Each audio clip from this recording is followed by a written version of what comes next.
what's up with Sean Baligian? What up, this is Joyce Bell here on the Baligian and Bell show. Make sure you check us out on the Woodward Sports Network.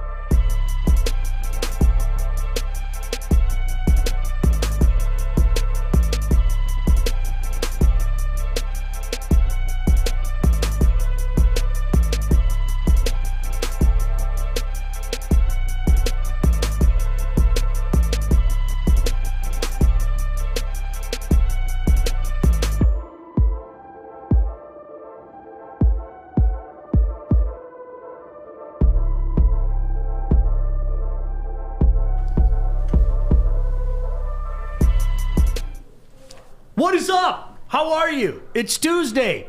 Are you surviving Death Storm? Now, Art, do you get it? Now, do you get it, Art? All the hubbub and the, oh no, what are we going to do? And we got some stinking flurries out there, for goodness sake, right? It's beautiful. I love it. I love it too. I love it. It's Tuesday. He's Joyce Bell. I'm Sean Baligian. But Joyce, not just any Tuesday. Transformation Tuesday. There you go. Transformation Tuesday. Yeah. By the way, Steven, yo, back to you. Scott, I always love the positivity. Time to make it an awesome day, guys and gals. Thank you. Eric, good morning. Faves, good morning to you. Fam. Did I say that right? Mm-hmm. I said it right? You know what, Joyce? You had an issue this morning. Even Fish is laughing at me right now. Fam, what up, fam? By the way, let them play. I'm going to keep saying that. Hashtag let them play. Let them play. Let them play. Joyce, you did something this morning that I think everybody can relate to. Yeah, everybody can relate to it. I'm going to let you tell the story. So I woke up, opened up my blinds, and I looked outside. I saw the beautiful snow. It's beautiful. It is. I said, you know what? The roads might be a little bad, so let me try to get up a little bit earlier than usual. But I didn't. I woke up at the same time, left. Roads were kind of bad. Just got dressed, rushed out, got halfway to work. I went to listen to my devotional and realized I left my phone at home. And I was too far to turn back around to go back to get it because I would have been late to the show. So I just had to leave it at home. So if anyone's calling me or texting me right now, I'm at work. I don't have my phone. So here is the thing. I feel naked. That's the best way. I absolutely. If I don't have my phone, I feel absolutely naked. You know what's weird though? Did you ever feel like that as a kid when you didn't have a phone? Never. But now, well, they didn't have phones when I was a kid. Exactly. So why do you feel naked now? Because I have become so reliant. Honestly, I have become so. It's become essential. It is. It has. It's become essential. There's no other. Once you get the shirt, it becomes essential. It's not just, and for me, it's not just. Although I've spent far too much time, an inordinate amount of time on social media, especially lately. But there's so many things that I do with it. There are, like you talked about your devotion, right? Your devotional, right? There are things that I pull up off my phone, like if I'm driving. It takes me about a half hour to get home, right? So a lot of times I'm just like, all right, I'm going to be a good human and listen to a devotional or something like that, right? And so I do things like that.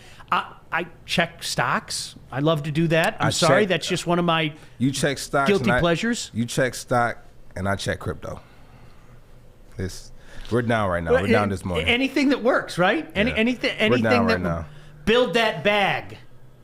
Build that bag. Did I say that right? Yeah, build that bag. All right, I'm trying. No, but honestly, every single human being out there can relate to that because it's like, you know, what I've gotten into the habit of doing, Joyce, when I leave, even when I'm in a hurry, it's almost like watching a cartoon or something. I do my checklist. I'll go like this, like wallet.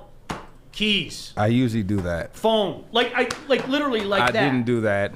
I literally grabbed my phone. I was looking at something in my phone, put it down, grabbed my wallet and key, and I put on my jacket. And I said, you know, I don't like this jacket. So I took it off. I set my phone down as I was taking the jacket off. And I went around the house trying to find my other jacket, just to come back to the same room my jacket was in. All right, so grab my jacket. I gotta go. Rush out the house, unplug the car, hit the road, get halfway here, and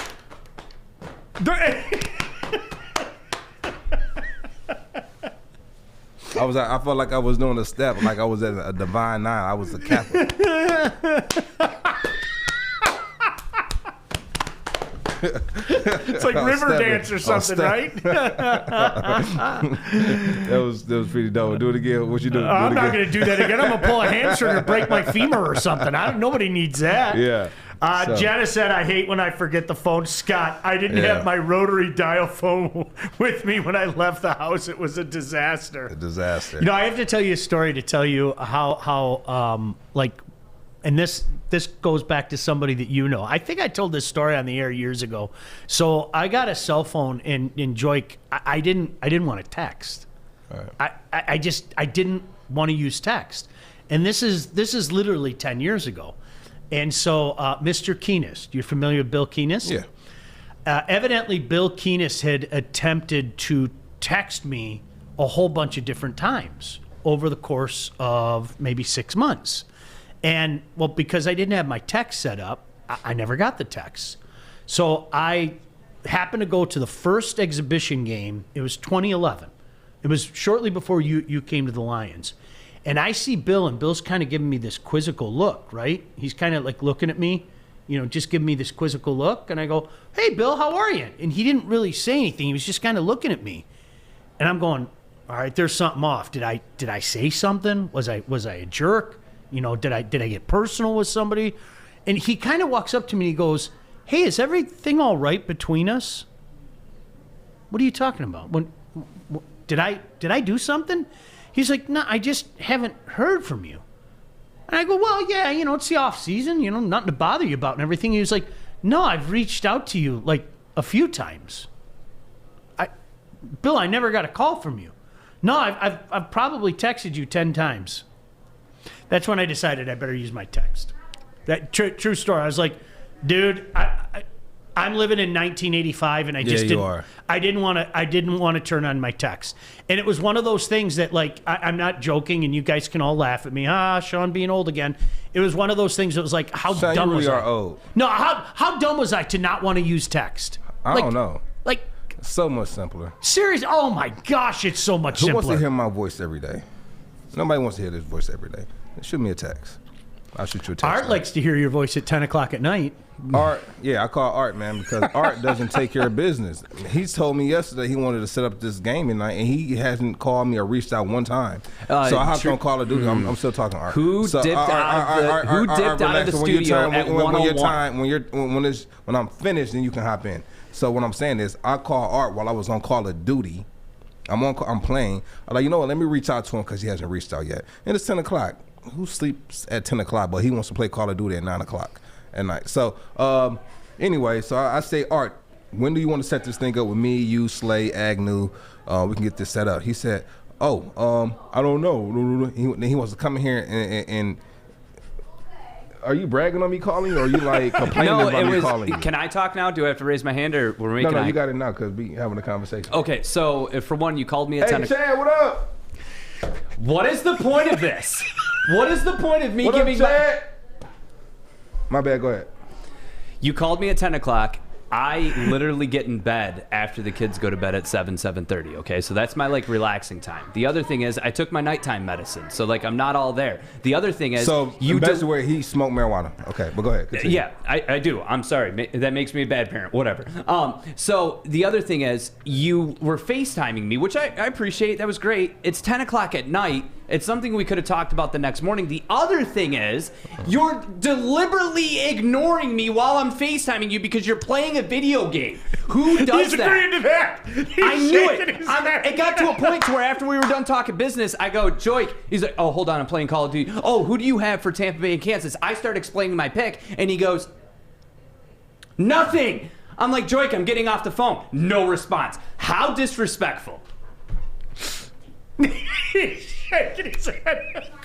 true.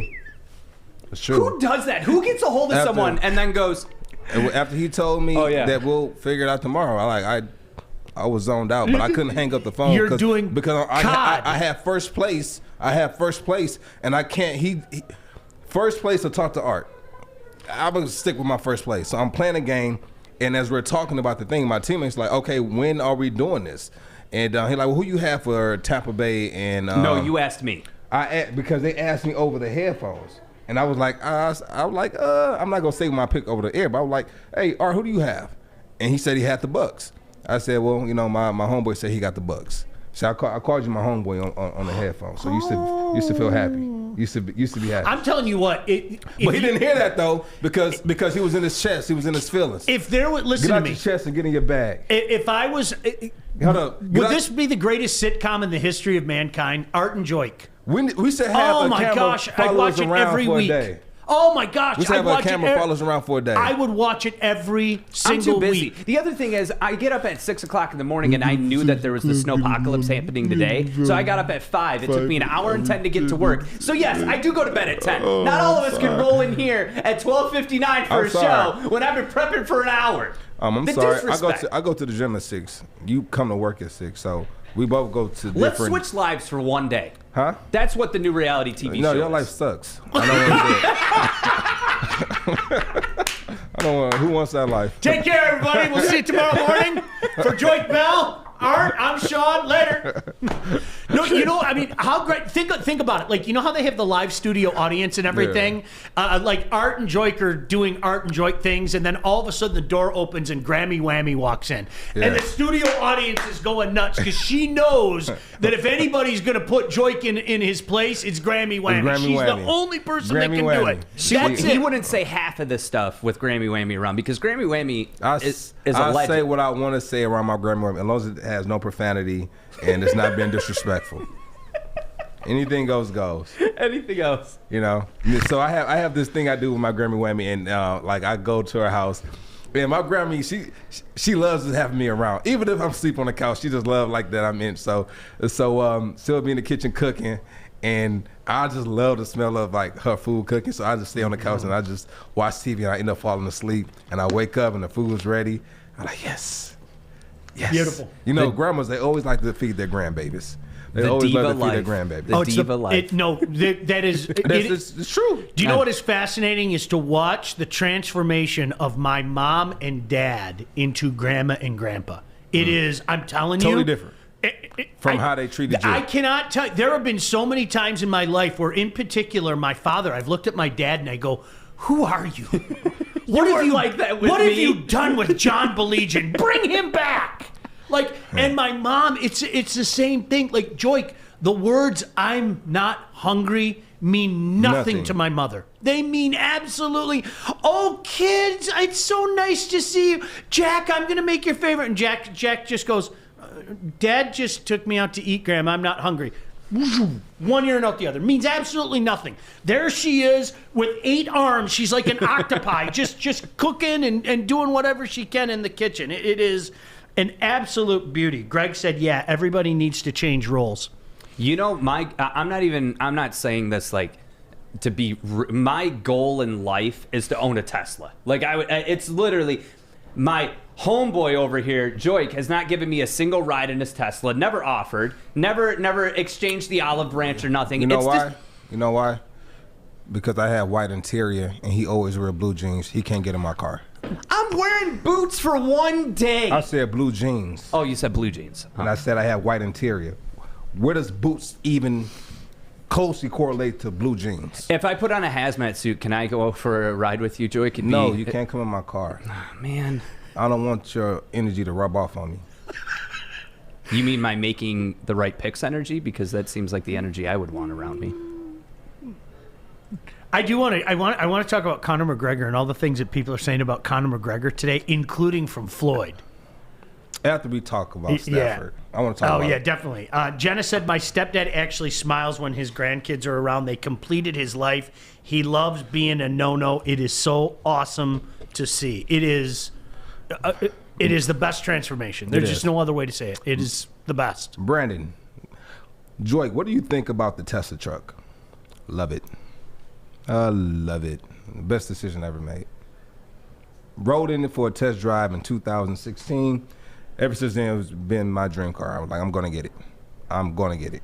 I think it was the autopilot that brought me in, right? And basically, if you don't know what autopilot is, you just drive your car, you put it on autopilot on the highway, and it drives you. You just keep both hands on the steering wheel, but it basically drives you.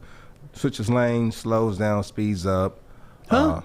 Yeah. So this is like cruise control on steroids. Yeah, basically. Now Okay. they have a self-driving now where it can literally drive me from my house to here without me having to touch the wheel. It's dope. It's dope. Best decision I ever made. Must be 24/7 chauffeur. Wow. See, you know what? Boy, we get off topic. I'm sorry, Kennedy. Yeah. I got myself a truck 4 years ago. Joik, I'll never drive a car again. Honest to God, I'll never have a car again. Like, even coming to work today, I'm that jerk on the freeway. I'm telling you right now, I am. I'm that jerk on the freeway. I put that damn thing in 4-wheel drive, and I'm driving a tank. I mean, it doesn't move. I mean, it's amazing how good it feels on the freeway. And, you know, I used to be the guy that watched the guy in the truck do that, and I'd shake my fist and tell them they were number one. You're the guy who starts those big pileups on the highway like they had on 94 on Connor. You're that guy who starts that. You're that guy. I used to tell the guy he was number one as he was blowing by me, if you know what I mean. Not with this finger. And now you're that guy. And now I'm the guy that everybody tells me I probably had 8 different guys this morning tell me I was number one on the way to work. It was so nice of them. Everybody likes to hear they're number one, don't they? Yeah. No. I mean, I'm not joking. But I mean, do you feel what I'm saying? Like, sure. You're in that thing. You got the 4-wheel drive, and it's like I'm not moving. I'm not I'm not sliding around. I'm not fishtailing. It's just, whoa, this is. I feel so safe. You're like a king sitting at the top of your It's like throne. World War II. I'm rolling into Germany. There you go. Guess what? They're the comeuppance. I'm gonna get all you guys. You know, you damn Nazis. I'm getting every one of you. You know, and you're rolling with General Patton into Germany. Sorry, I was a history minor. Okay. There's your boy. Boy, look at this. Look at the focus and the killer instinct in his eyes right here. So Taking souls out there. I love that. There was a report yesterday, Ian Rappaport. It is being alleged that Matthew Stafford would have stayed if the Lions kept Darrell Bevell. You know what? With all due respect to Ian Rappaport, who has tremendous sources, and I'm not trying to say that his report is erroneous. What I am trying to say is I don't believe that report. Do you, Joik? I don't believe it. No. I think Matthew wanted out. I really, and if you know what? And the reason I say that is because I think he's been a part of a rebuild. I agree. I think he's tired of it. I think he wants to go somewhere where it's a good situation for him. But at the end of the day, sad to say, it's not his choice right now. It's not his choice. No. It's not his choice. Nope. It's going to be the team choice, and they're going to do what's best for the team, and that's the ugly part about this business. I remember LeBron came out and said that when a player wants out of a contract, he should be able to walk away. Why is it that the owners get to decide when a player can be traded within a contract?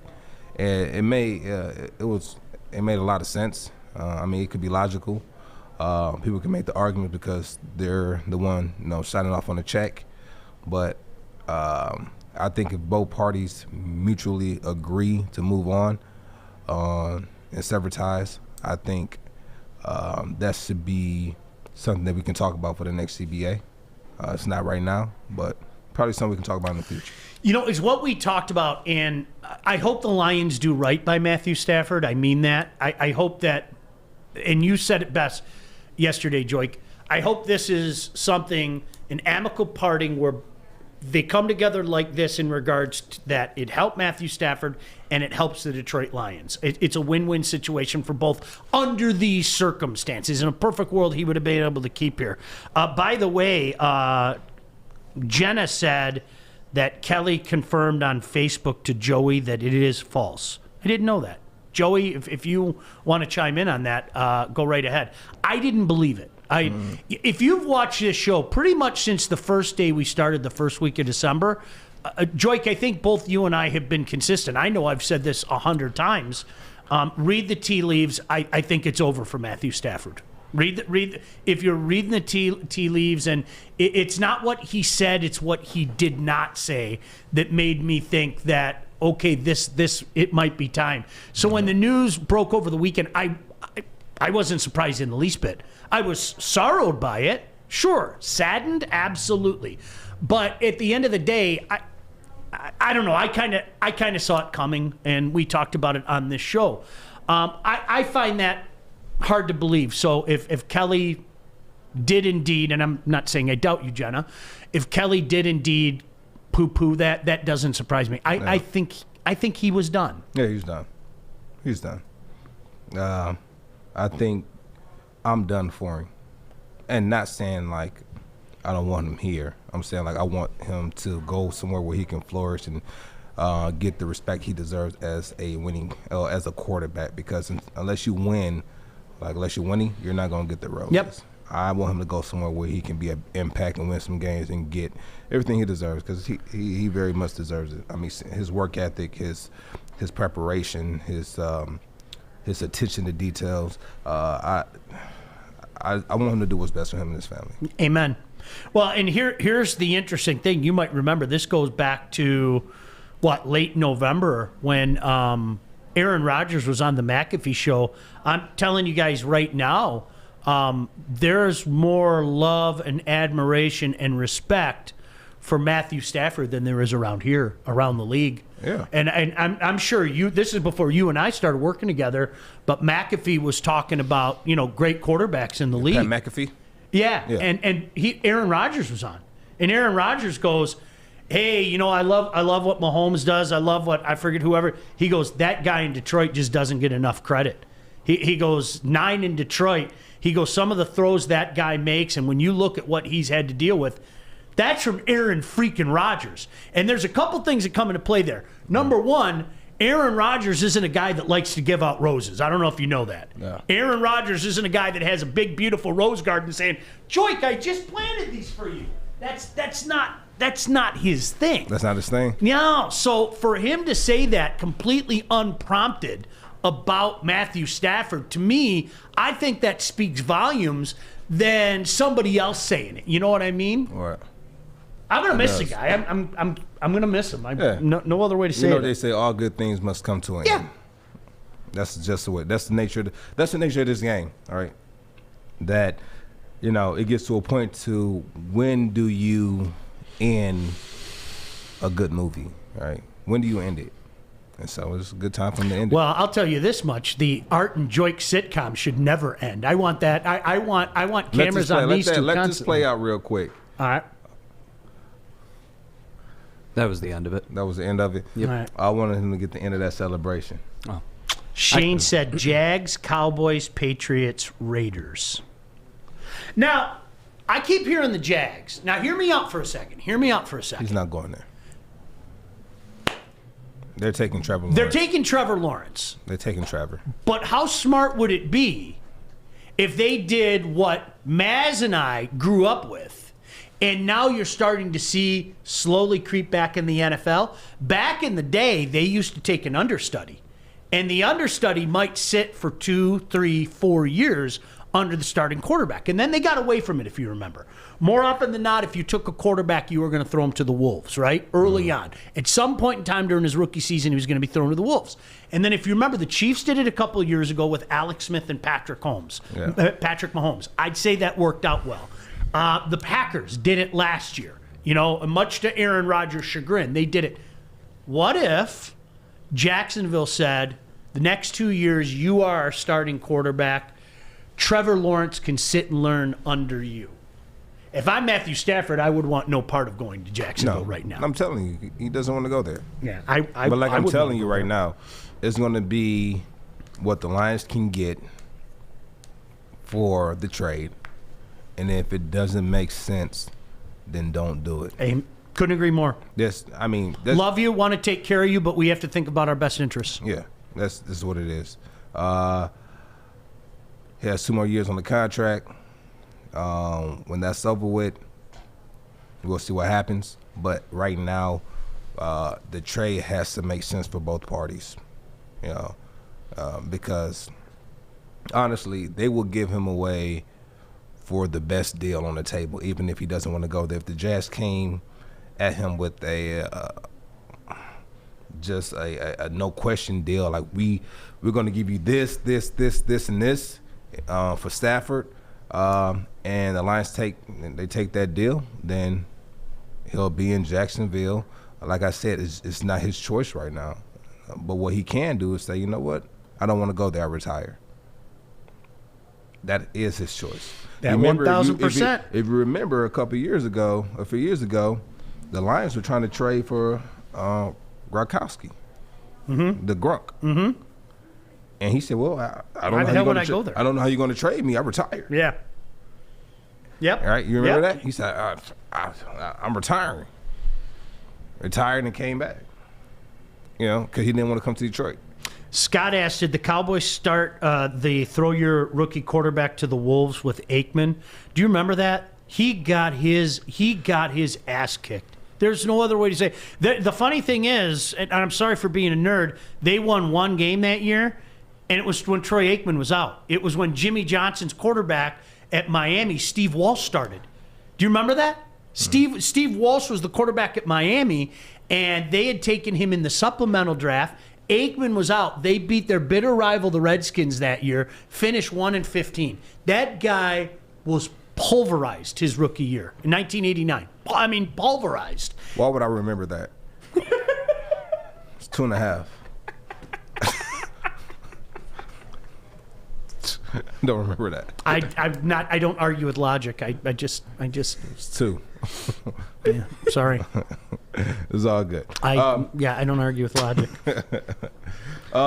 But Kelly's emotional Instagram post, I think it said a lot about her character, about her love for the city. She's always been first class. She's always been dear in heart to the other ladies, to the other ladies of the locker room, and it's kind of been the woman on the forefront with like that camaraderie with the girls. You know, if you remember a few years ago, they did the Detroit versus everybody shirts. They all took the picture on the football field before the game, and just kind of show like how the women of our team in 2014 was just as close as the guys, right? And you know, it was good times, man. I'm telling you, it's like a big fraternity / sorority. Sure. Here. So. Yeah, when she was in, I could tell the love. You know, that you guys are family. You played together. Just genuine. Yeah. Yeah. Matt said, "How about Stafford to the Colts? Just a team that needs him. They almost have everything else." Yeah. You wonder what the Colts would have done if they didn't have a noodle arm. I mean, God bless Phillip Rivers, but I mean, we at the end his arm was lacking. You know, we talked about it the Hail Mary attempt. What did he throw it 13 yards? I think he made it 13 yards. I joke, 45. I kid, but I mean he couldn't even 45. Make it to the end zone. You know, I mean, what would a guy like Matthew Stafford do in Indy? Be interesting to see. It would be. We'll see. All right, listen. It'll be a good. I mean, it'll definitely be a good team for him. Yeah. But moving on, let's talk about Mayweather and McGregor. Can we do that when we come back? When we come back. That's a tease. When we come back. Woodward Sports. I'm looking to bring on another HVAC tech right now. We're recruiting 5 to 10 techs a month. We're looking to grow and expand. Every new tech we hire is from Northwestern Tech. The hands-on training is fantastic. They're always my first call. We love hiring Northwestern Tech grads. They come out trained and ready to work. Our program is only 10.5 months, and our next classes are starting soon. So why wait? I'm looking to hire a graduate of Northwestern Tech. Northwestern Tech. Northwestern Tech. Northwestern Tech. Hey, how are you? Right back to it. I love this guy. I'm sorry, I do. I know Art doesn't. Art just gave me. Maz just gave me the. You want to talk about a guy that knows? Real quick, let me ask you. Let's get this out in the open. Mm-hmm. Do you like McGregor? No. Do you like Floyd? No. Why not? You got to get on mic. You got on mic. It's a mic right there. Use this. Yep, sure. There you go. Perfect. They're just not my kind of guy. I grew up a Muhammad Ali fan, and I love Sugar Ray Leonard, and I love that era of boxing. Mayweather to me he's a punk. Pacquiao? He's okay. Do you like them because of their? Do you not like them because of their cockiness? No, it's not that. I love Muhammad Ali. Yeah, because I was going to say Sugar Ray and Muhammad Ali. Sugar Ray Leonard and Muhammad Ali, and Thomas Hearns was your guy. It was Detroit's guy. But I'm a Jersey boy. I was rooting for Sugar Ray Leonard. I mean, that was my guy. I didn't want Hearns to win. He was so fun to watch. I respect the hell out of Thomas Hearns now that I'm here in Detroit. I mean, I'm a boxing fan, big fan. I'm not an MMA guy. I'm not a UFC guy. I haven't bought into it yet, although Art is getting me into it. I'm a boxing snob, you want to call me that. And I know boxing is not the same as it was. Yeah, it's but more defense now. yeah, but those guys, it's not for me, man. I'm gonna tell you That's what makes him great. That's what makes him great. You can't defeat hit him. You can't. Pound for pound. You can't defeat him. It's just. I mean, you can't deny his greatness. Oh. 50-0. Could you imagine how frustrating he would? Do you know what it reminds me of, Maz? I'm going to show my age for all the boxing fans out there. One of my favorite things ever is Sugar Ray Roberto Duran 2. One of my favorite fights ever, because Roberto Duran systematically pounded him in the first fight. And in the second fight, Sugar Ray Leonard said, I am not going to beat this guy like that. So you know what I'm going to do? I'm going to piss him the bleep off. Mm-hmm. And there was this. You know, remember the famous thing where he went like this and then hit him with the jab? And you watched Roberto Duran's soul literally drain from his body. You watched it to the point where, I mean, everybody knows these words. Yeah. No mas. He was done. He literally peeled him right to the bone. And he just goes like that. No mas. Yeah. And gave up. Like that. To me, that is so beautiful. It gets me so fired up. When they came, when Thomas Hearn, they came out, it was no getting the field. They came out just throwing blood. It's the greatest round in the history of boxing. We played that in our locker room before officer meeting, and that was like our analogy on how we need to go out for this following game. Come out swinging. We're not trying to test the waters. We're gonna come out swinging. We're gonna throw these punches. Greatest round in the history of boxing. Yeah, I mean, they came and it was just. I mean, it was just come out. We thought it was like you had your foot. It's like you had your foot in the tire. He had his foot in the tire, and you can't move from that spot. Yeah, and that's what it was. Yeah, it was great to see. Yeah, it's funny. Scott just said Hagler Hearns is the best 15 minutes of boxing you'll ever see. It was just a war. That round was just. They both could have been knocked out in that round. Yeah. I mean, that's like you're watching, you're going, Hagler's going down, Hagler's going. Oh man, Hearns is going to go. It was insane. I've never seen anything like it.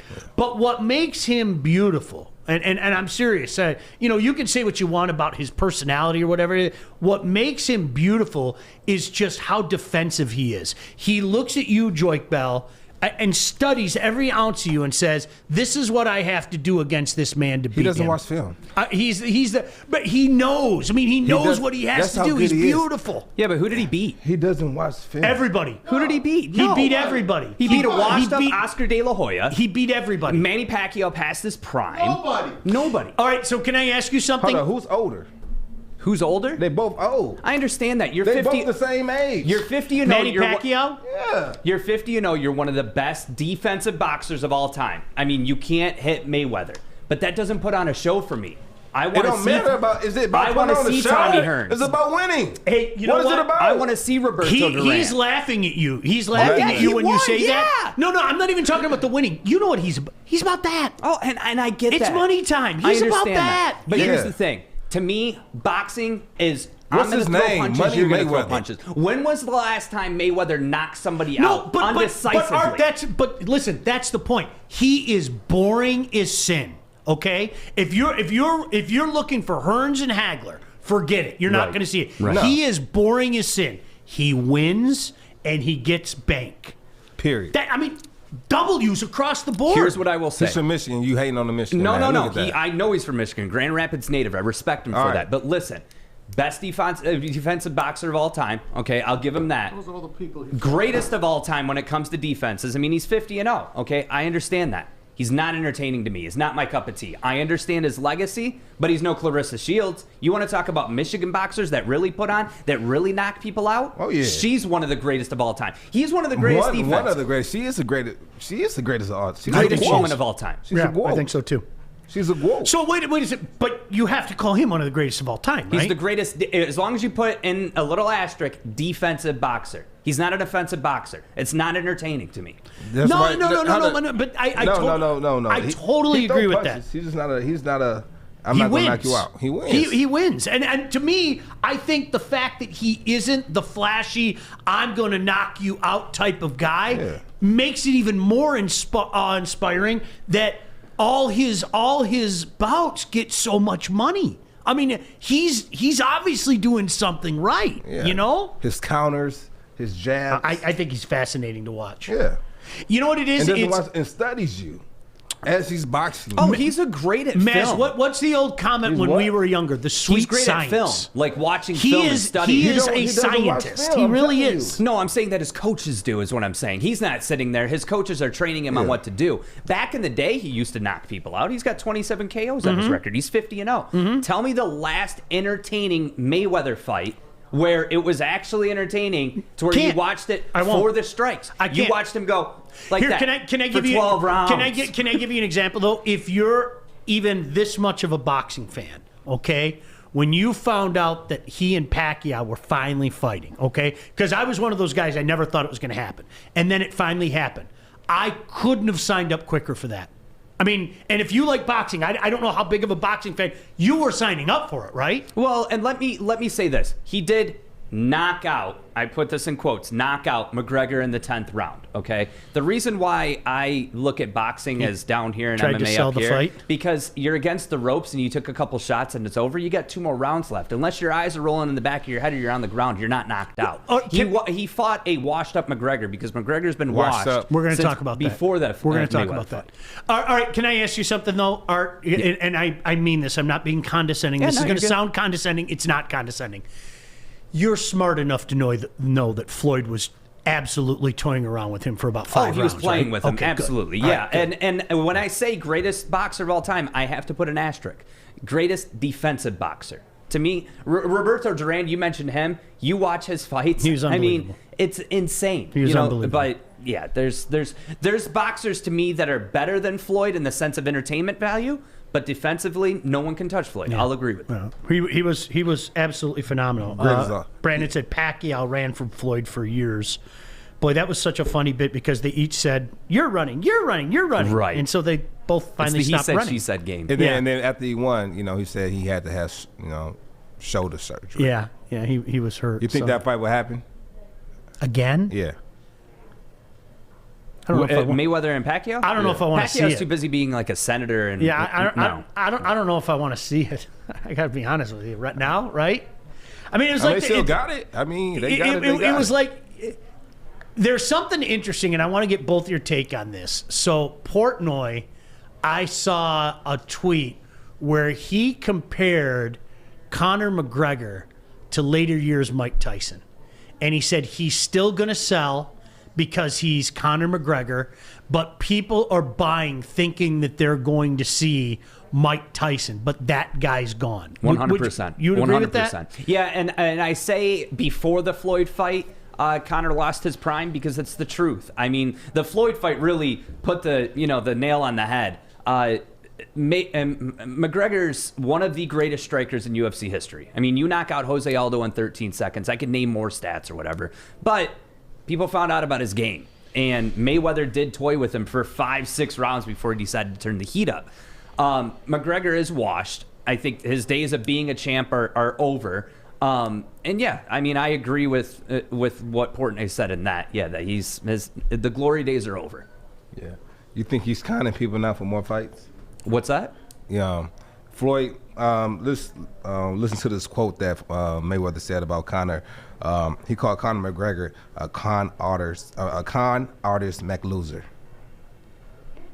Yeah, I mean, he is. It's the show. You nailed it. The amount of attention that he brought to the UFC was spectacular. He did it better than Ronda Rousey, Brock Lesnar, Randy Couture, James Toney when they both fought. Like, he brought attention to it, but it's keeping that momentum. I mean, when he you only keep that momentum when you win.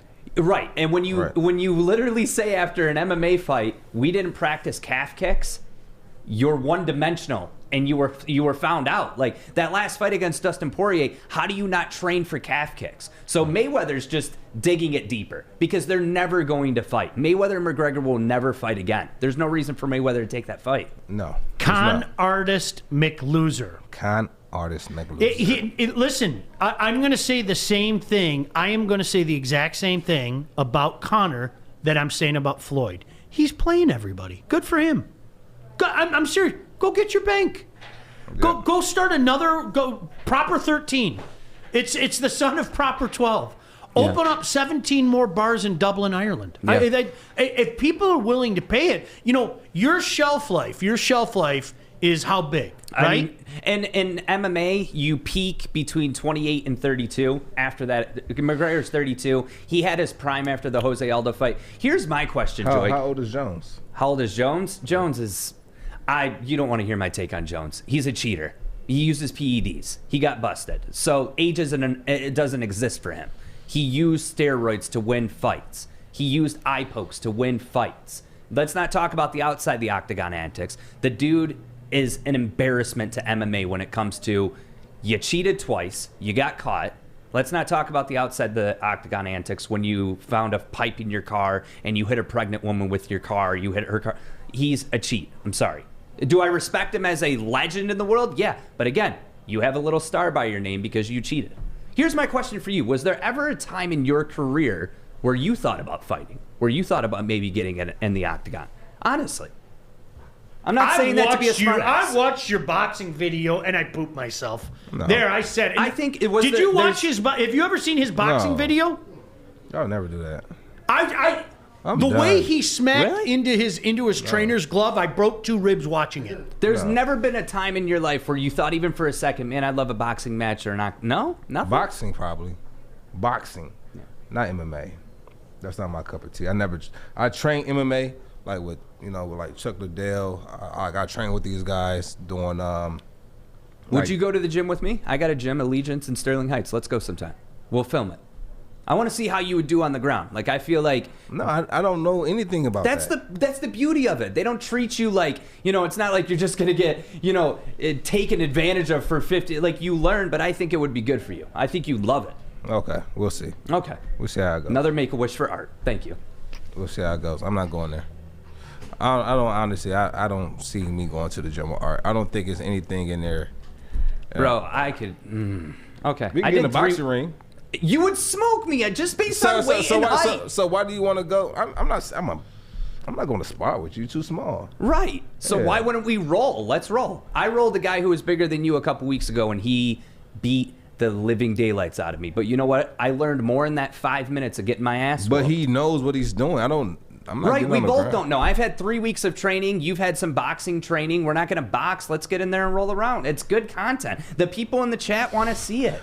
Jeez. Is that how you talk to your wife? Yeah, let's have some kids. Let's hop in the bed and roll around. Let's see how it goes. Just get in bed, roll around. Let's see how it goes. 9 months later, You know what you're child doing? number 31. You know what you're doing, Art? Just get in the bed, roll around, see how it goes. We'll get into some more of the Mayweather and Floyd, or Mayweather and McGregor things. Before we do that, want to tell you again about my bookie. It's here. Have you taken advantage of it yet? Visit the mobile-friendly website today, and you can get your deposit match halfway up to a cool $1,000. That's right. Just use the promo code Woodward when you make your first deposit.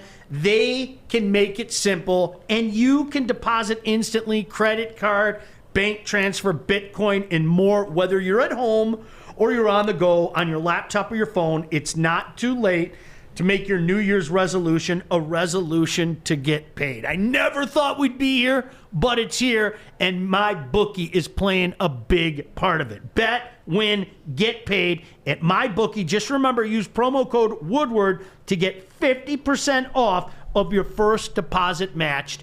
It's my bookie.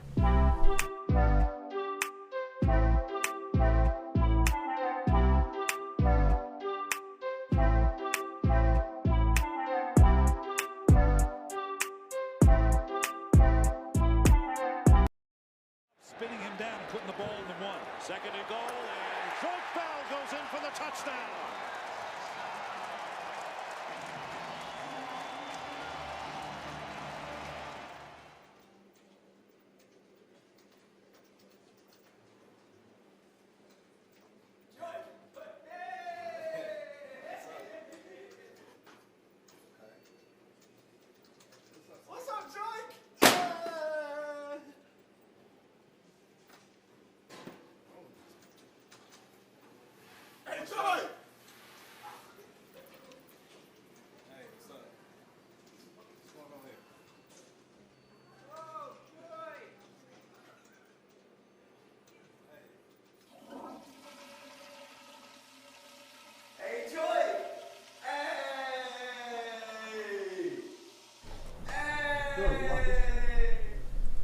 What up, what up? Glad you can join us. Now, this is the part, to me, this is Floyd being Floyd, okay? This is the part that I'm going to disagree with because I'm going to cite the name Mike Tyson. You had Floyd Mayweather say, McGregor's love in the media and multiple losses while he still gets hate is proof that racism is still alive. Mike Tyson, to this day, is still a drawing card. If Mike Tyson has a fight, even today, I'm in. The man.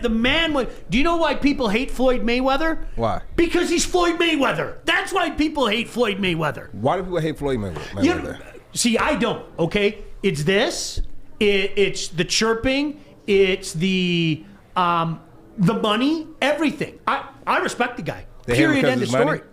Oh, I think people hate him. They hate him because of his success. Oh, I'm convinced of it. My So how he opinion. is it how he treats people? Well, you know what it is.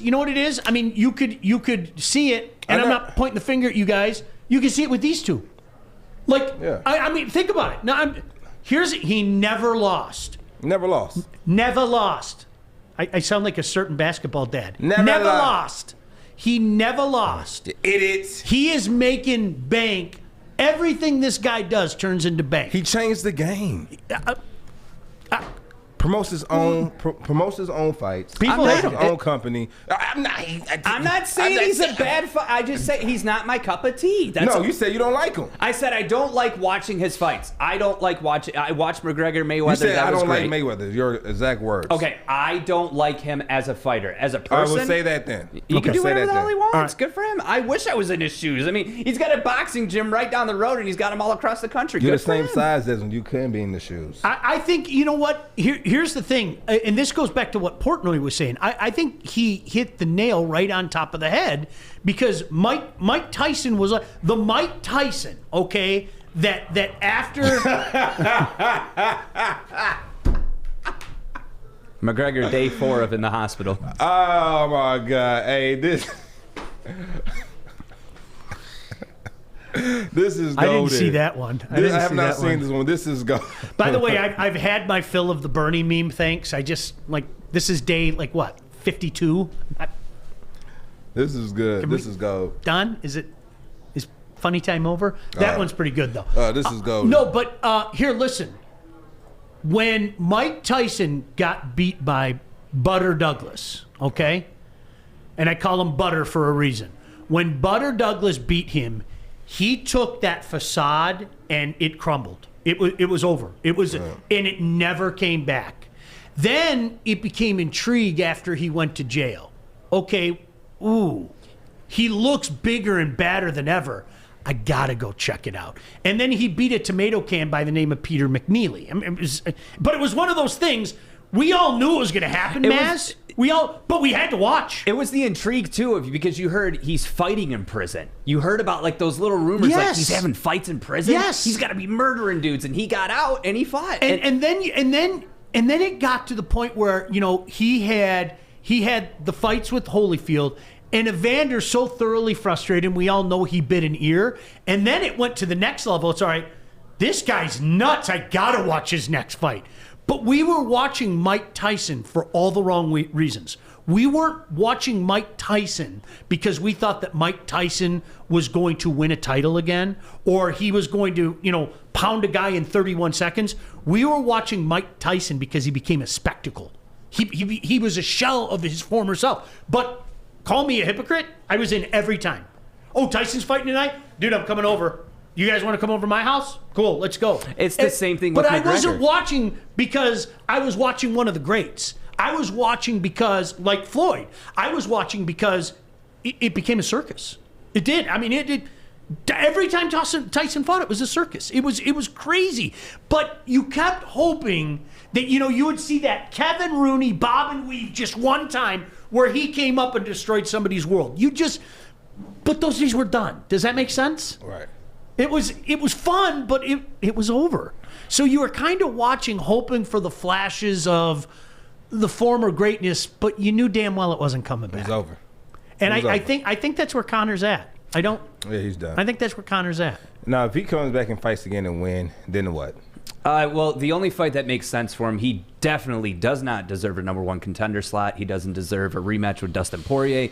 The only fight, I mean, at this point... I mean, that fight is 1-1. I mean, they 1-1 right now, right? Right, but regardless, no, you got knocked out in the second round. If it was a 5-round fight, sure, give him a rematch. That was a tough fight. You got knocked out in the second round. So they're not going to have a trilogy, you Poirier think? had to wait 6 years to get a rematch. You know what fight you set up? The Diaz trilogy. Nate Diaz, Conor McGregor. Go for the money fights, man, because your contract... That's what it's all about. You're right. not going to be doing much more, man. You're not fighting for any championships anytime soon. Yeah. If you move up in weight, you got knocked out by a 155er, you're getting dropped by a 170, you know? You're not going to go down to 145 because if you go down to 145, you're losing more body weight, which makes your hands lighter. You know, you're not throwing power punches. Stay at 155, take the super fight with Nate Diaz, cash out and go home.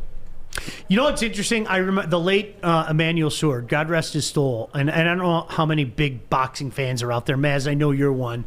I happened to watch, this is, I don't know, like 18 years ago, Arturo Gatti and Irish Mickey Ward. The first fight's one of the greatest fights I've ever seen. And it was funny because I was talking about it on the radio, and it was funny because Emmanuel Stewart called in like to the radio, and he was talking to me about it because he did the fight, okay? And one of the things he pointed out to me, he said, you have to remember, young man, and Emmanuel Stewart could call me any damn thing he wanted. He was Emmanuel Stewart. He said, you have to remember, young man, all these guys did is they made 2 more banks. And he goes, the next 2 fights will never live up to what that first fight was. But those guys basically did the work to lead to 2 more banks. And he was spot on right. There were 3 fights. The second one was pretty good. The third one was a joke. I mean, it was we have to complete the trilogy, so let's complete the trilogy. Right. But that first fight was so unbelievably good that I was in. Every time. You got me. He was in. And that's how these guys win. And it's the same thing. Listen, if this guy comes back and fight, I'm watching. I'm watching. Period. You're invited to my house. And we're watching. Man, you guys are invited to my house. You don't have to pay a damn dime. I'll buy the fight. We'll watch the fight at my house. I promise you. And that's what he does. And that's why he wins. That's why he wins. Because he's got losers like me that'll tune in every time. Though, what is it about him that that draws you in? What is it? Is it his record? Is it his attitude? It's not how this. he goes about the media. Because this is what a real fight looks like. This is what a real fight looks. This is what a real fight looks like. Can we just shut up and watch Let's watch Can this. you give us 3 minutes? You have the audio. I'm going to grab some popcorn and I'm just look at Richard Steele there. Look at this. This is better than Rocky and Apollo Creed. Let's be perfectly honest. The way they came out, this is the foot in the tire. I'm not moving from the spot. Yep. Toe the line. We need some Baligian commentary. I'm not talking about a damn thing. It's been a while since I've watched this. For the people that are just listening to the podcast. Okay, you guys watch this. I mean, you want to toe the line. They're not moving. And you want to talk about somebody who's got a shot. Tommy Hearns has one of the best hooks in boxing.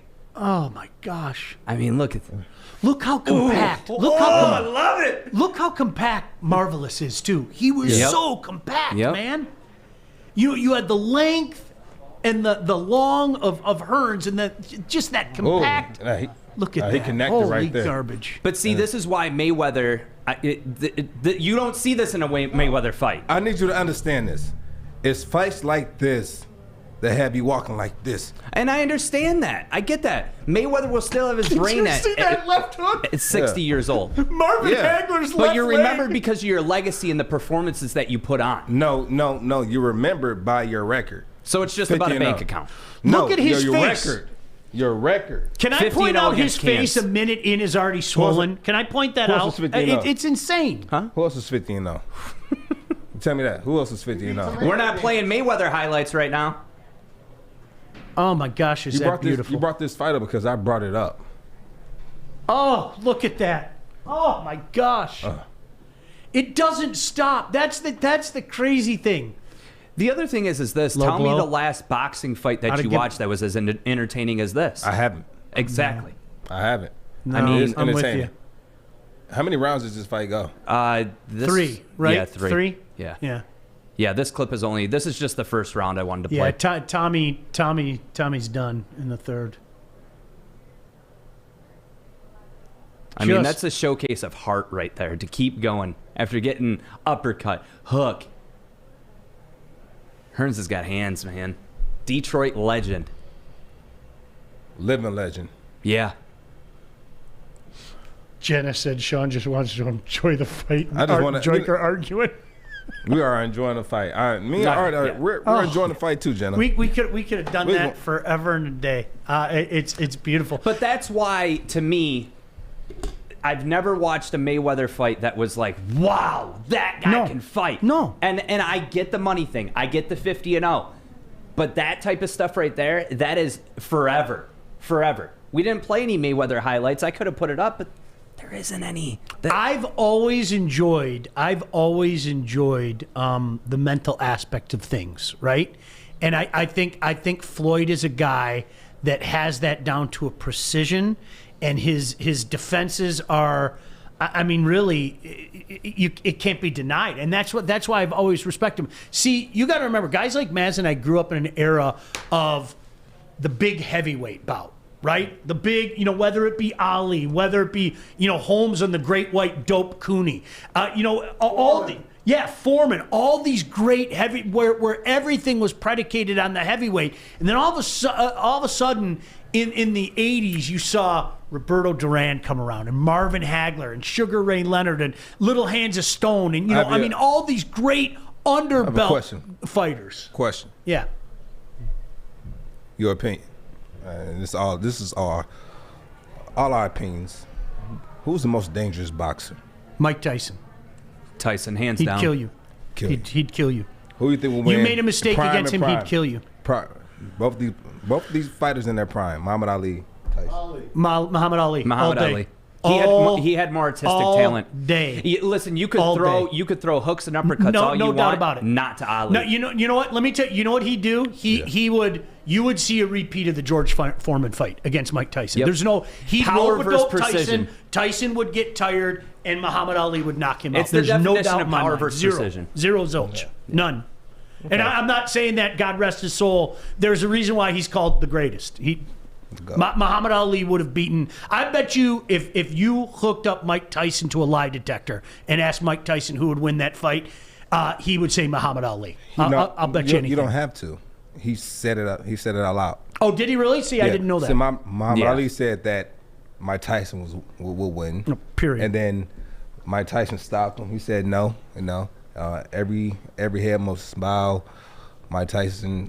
No, he said Muhammad Ali is the greatest of all time. So he actually gave it to Muhammad Ali.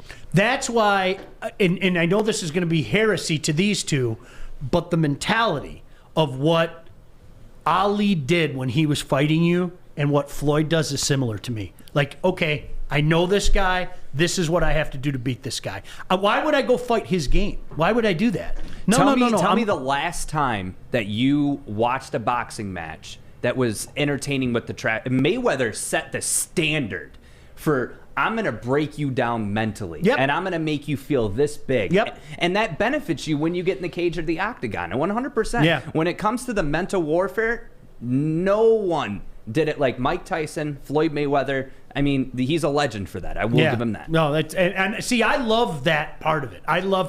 It's funny. Scott said, "Watch Tyson versus Spinks to see how dangerous Tyson was." What was it? 91 seconds. Yeah.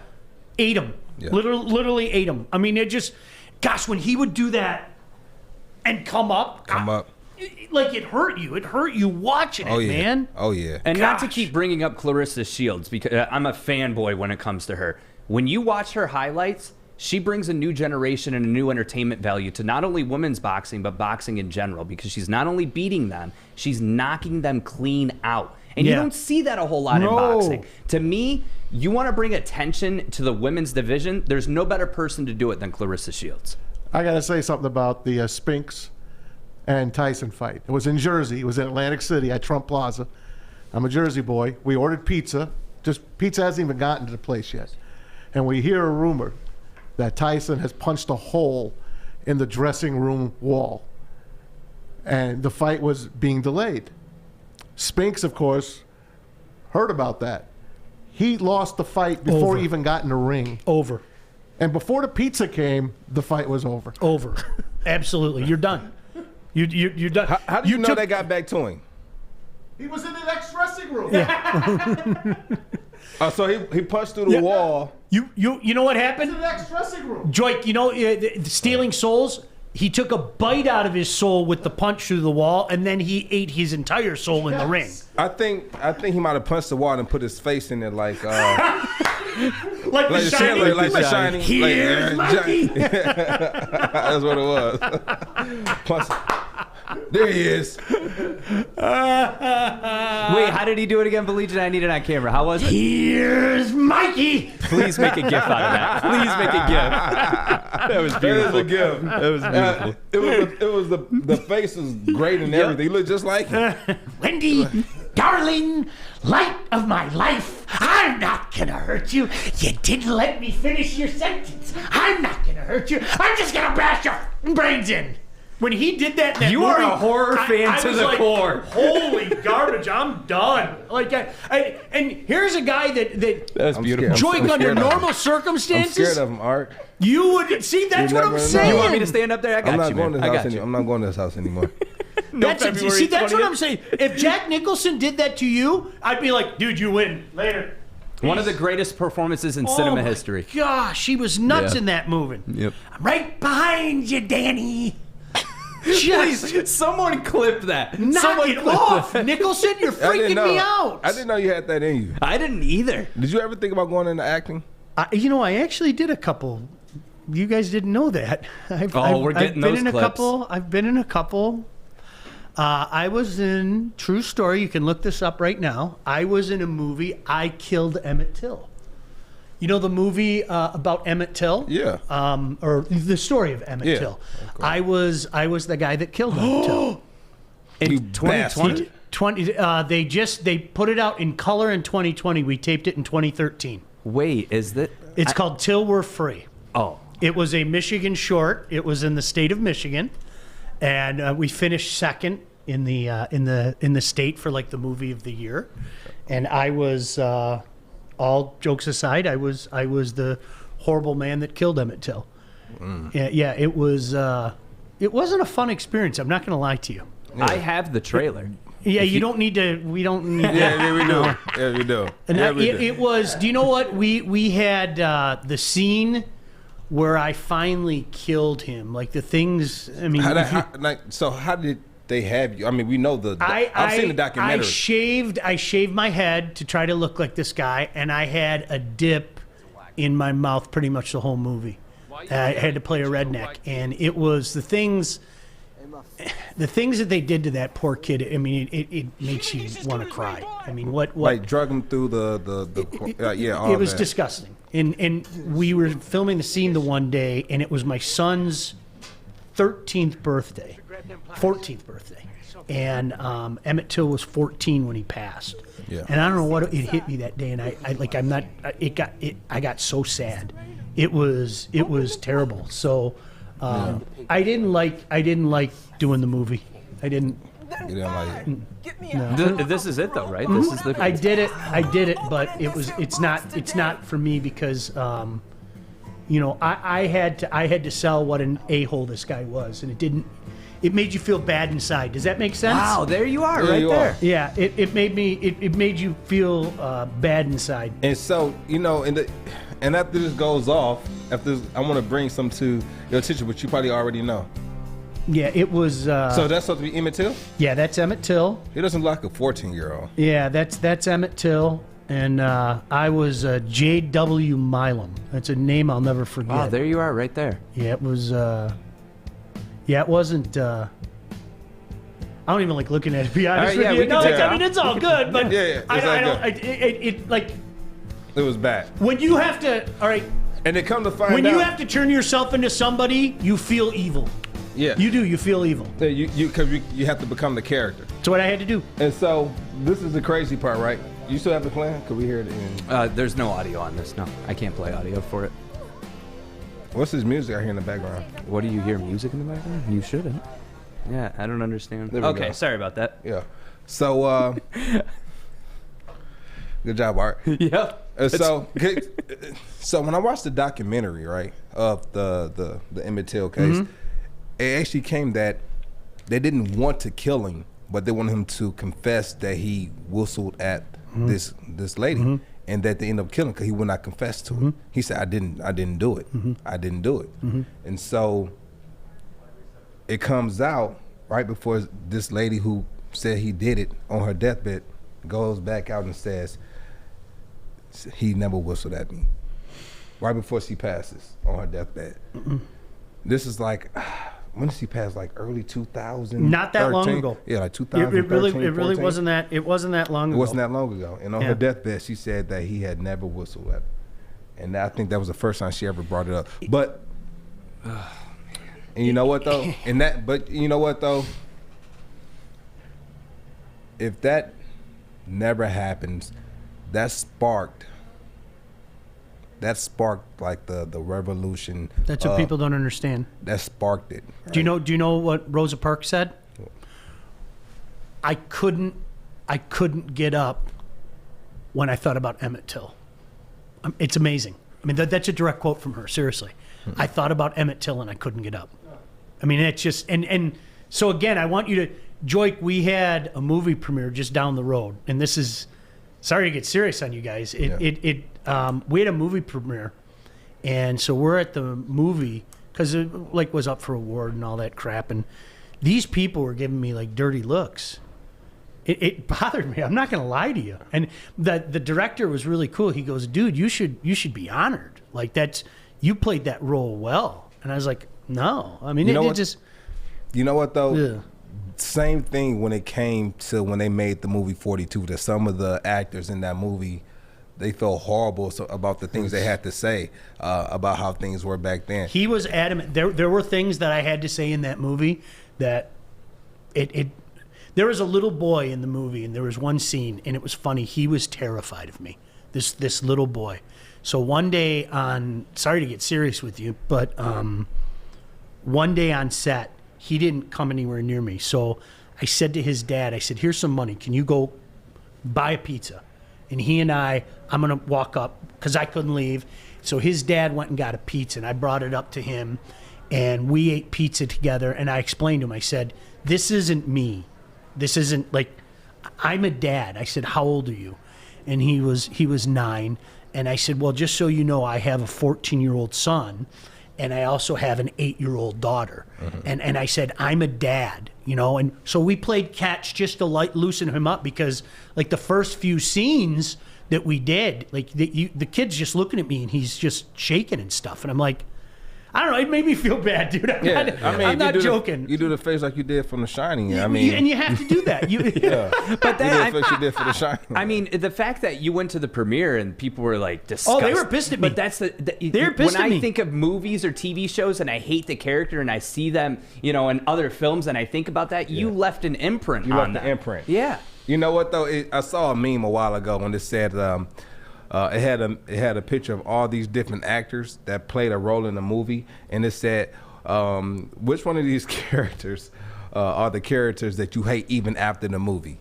And like it had like pictures of like different guys that I know the movie, and so I'm like, oh, that's I don't like these guys either. Some was from like a Tyler Perry movie, some was just so bad guys. So it was. It was the things you learn on this show. I would have never guessed. I didn't know. You know, it's funny, especially like then. I was like 43 at the time. I was like, is my hair gonna grow back? Like, and he said to me, he goes, well, you don't have to shave your head. And I go, no, if I'm doing the movie, I'm gonna do it right. Period. Right. Like, if you're asking me to be this guy, then I am going to turn into this guy. Right. And I'm going to be an a-hole, and I'm going to shave my head. Method acting. And I'm like all that stuff. And you know what was funny? Because the director kept saying to me that I was too nice, so he kept yelling at me on the set. And so I got pretty pissed off at that scene where I finally killed the kid. It was a long day. It was about 5,000 degrees in that studio and in that barn. And so I looked pissed off. I was pissed off in that moment. He kept yelling at me, "You're too nice. Stop being nice." So finally I'm like, "Mother, Wendy, darling, then at that point in time I turn into Jack, Yeah, so Steven said, I hate Sean more and more after every show he bashed Caldwell, laugh out loud. And then Lynn says, I cannot imagine Sean, but agree, the people response was a compliment. Thank you. For your that's nice, but you feel awful. Yeah, you've got to feel a little dirty playing a role like that. I said and did things that this guy said and did, and it hurts your spirit. I have to think like similarly. I'm about to go home and watch this movie and then come back with a whole new look on Sean. Well, it's just like Edward Norton in American History X. I mean, when you talk about like roles like that, you just have to have that feeling of just like putrid, like you're, to play that role, and you've got to be dedicated in the role. Do you know what bothers me the most? If you look at the pictures, like some of the pictures, especially after they got acquitted, he is such a cocky freaker. He was. And that's what... You got to watch the documentary. You should see the look on his face. Like I know damn well no damn court down here is going to connect. Just the look on his face, you despicable human being. And yeah. Let's have a trio buddy cop movie starting all three of us. Wouldn't that be great? Me? Yeah. No, just me and Do you want Sean. me to play the bad guy? I can play the bad guy. You can be the villain. Just me and Sean. We could ride in your Tesla and put a light on it and like. Have you ever danced with the devil in the pale moonlight? I could be all crazy. I could play the role of the Joker. How do you feel right now, George? I could. Maz, you're a big Batman guy. Could I be the Joker? Yes. I'm in the wrong room right now. I'm in the wrong room. Let's get back to sports. Let's get away from this. I love it. Steve goes, I hate Sean more and more after every show he bashed Caldwell. I'm not bashing Caldwell. It wasn't good enough. Mm-hmm. Both things can be true. Oh, here we go again. No, thank you. What's the next topic? No. We got to talk about Kobe. Yep, 1 year anniversary of Kobe and Gigi. I can't believe it. Where were you? Do you remember? I was on the highway. Driving back from Benton Harbor to Detroit. I didn't even think about this until now. I was on the highway, and my son, he calls me. He texts me and said, Dad, Kobe died. I said, son, who told you this? I saw it on the internet, and that's it. I said, son, stop believing everything you hear and see on the internet. Stop believing that mess.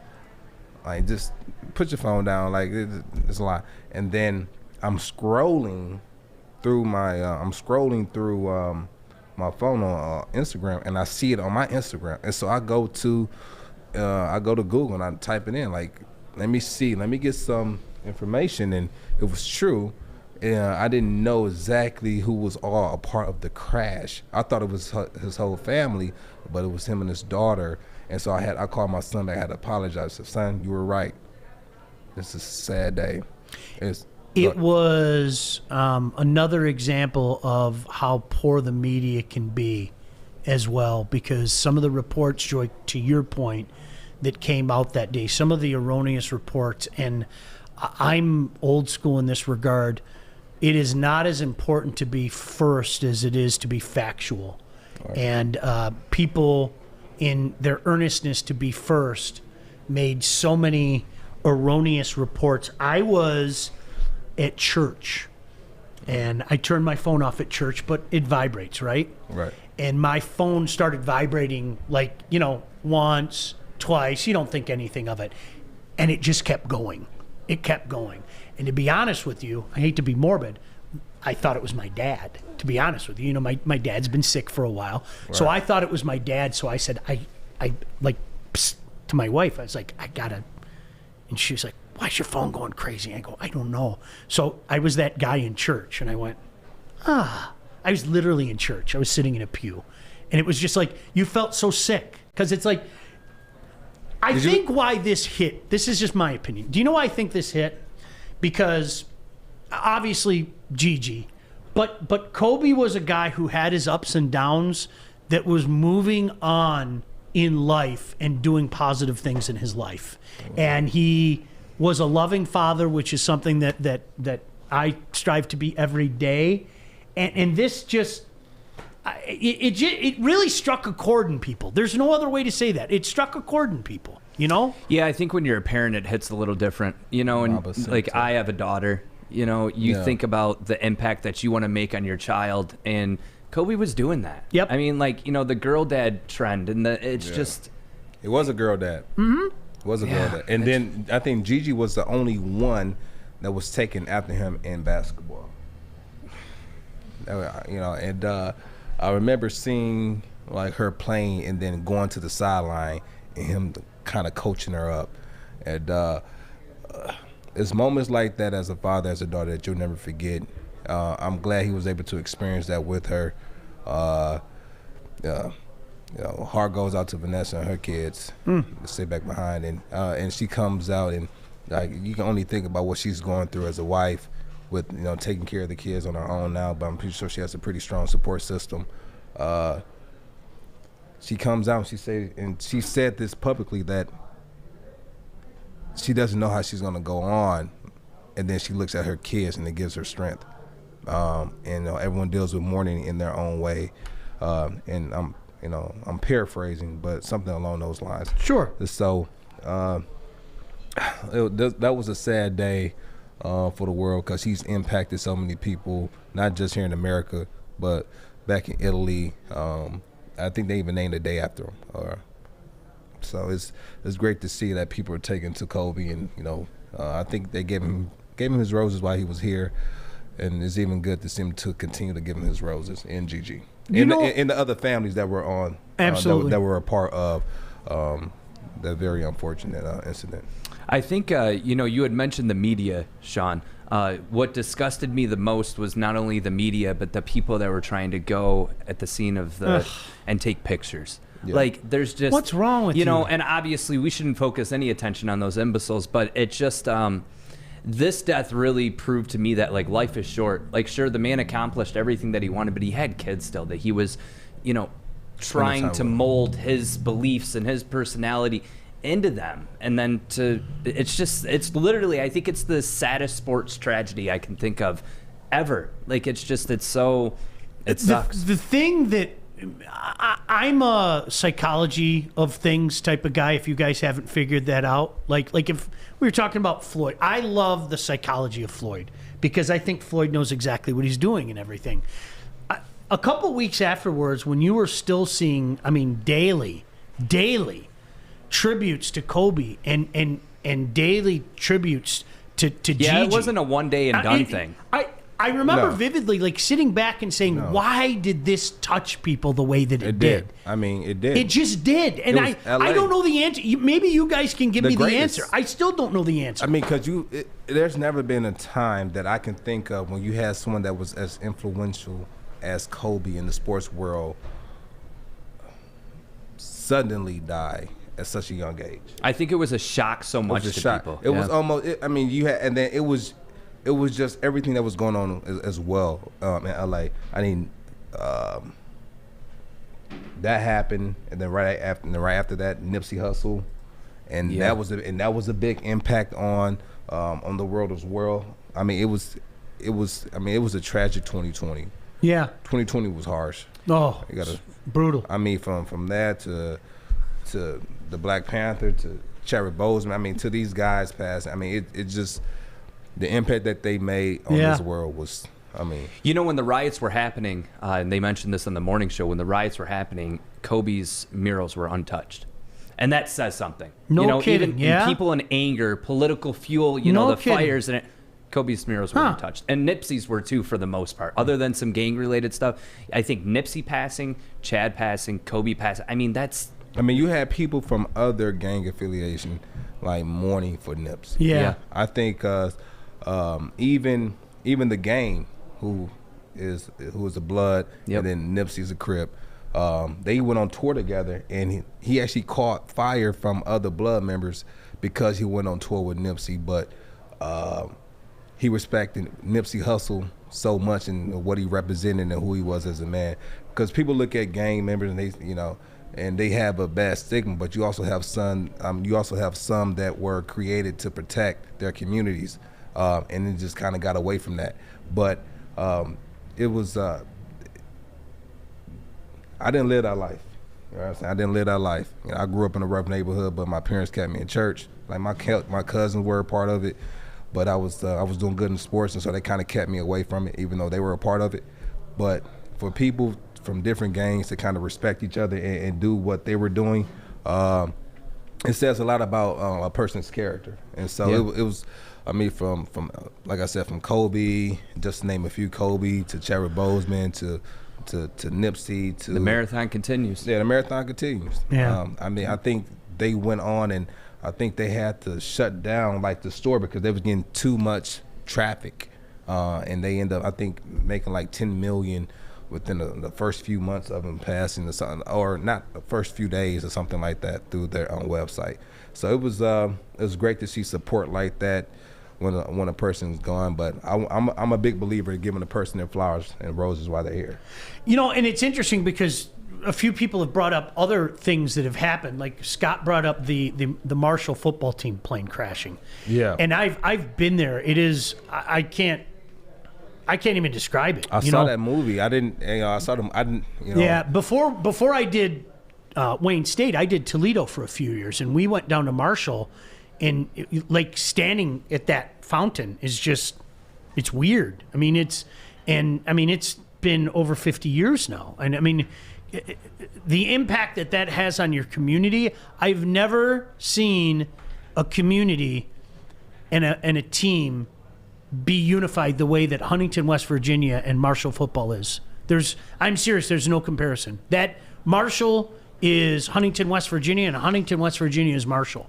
I mean, there's nothing like a tragedy like that to bring everybody together. I mean, Right. it's Joik, I'm not joking, every single store, house, everything had a Marshall flag up, a picture of Randy Moss, a picture of Chad Pennington. I've never seen it. And you got to remember, I've been all over the South. I've been to the SEC. I've never seen anything like it. But I think that's due in part because that community. What year was that? It happened in 1970.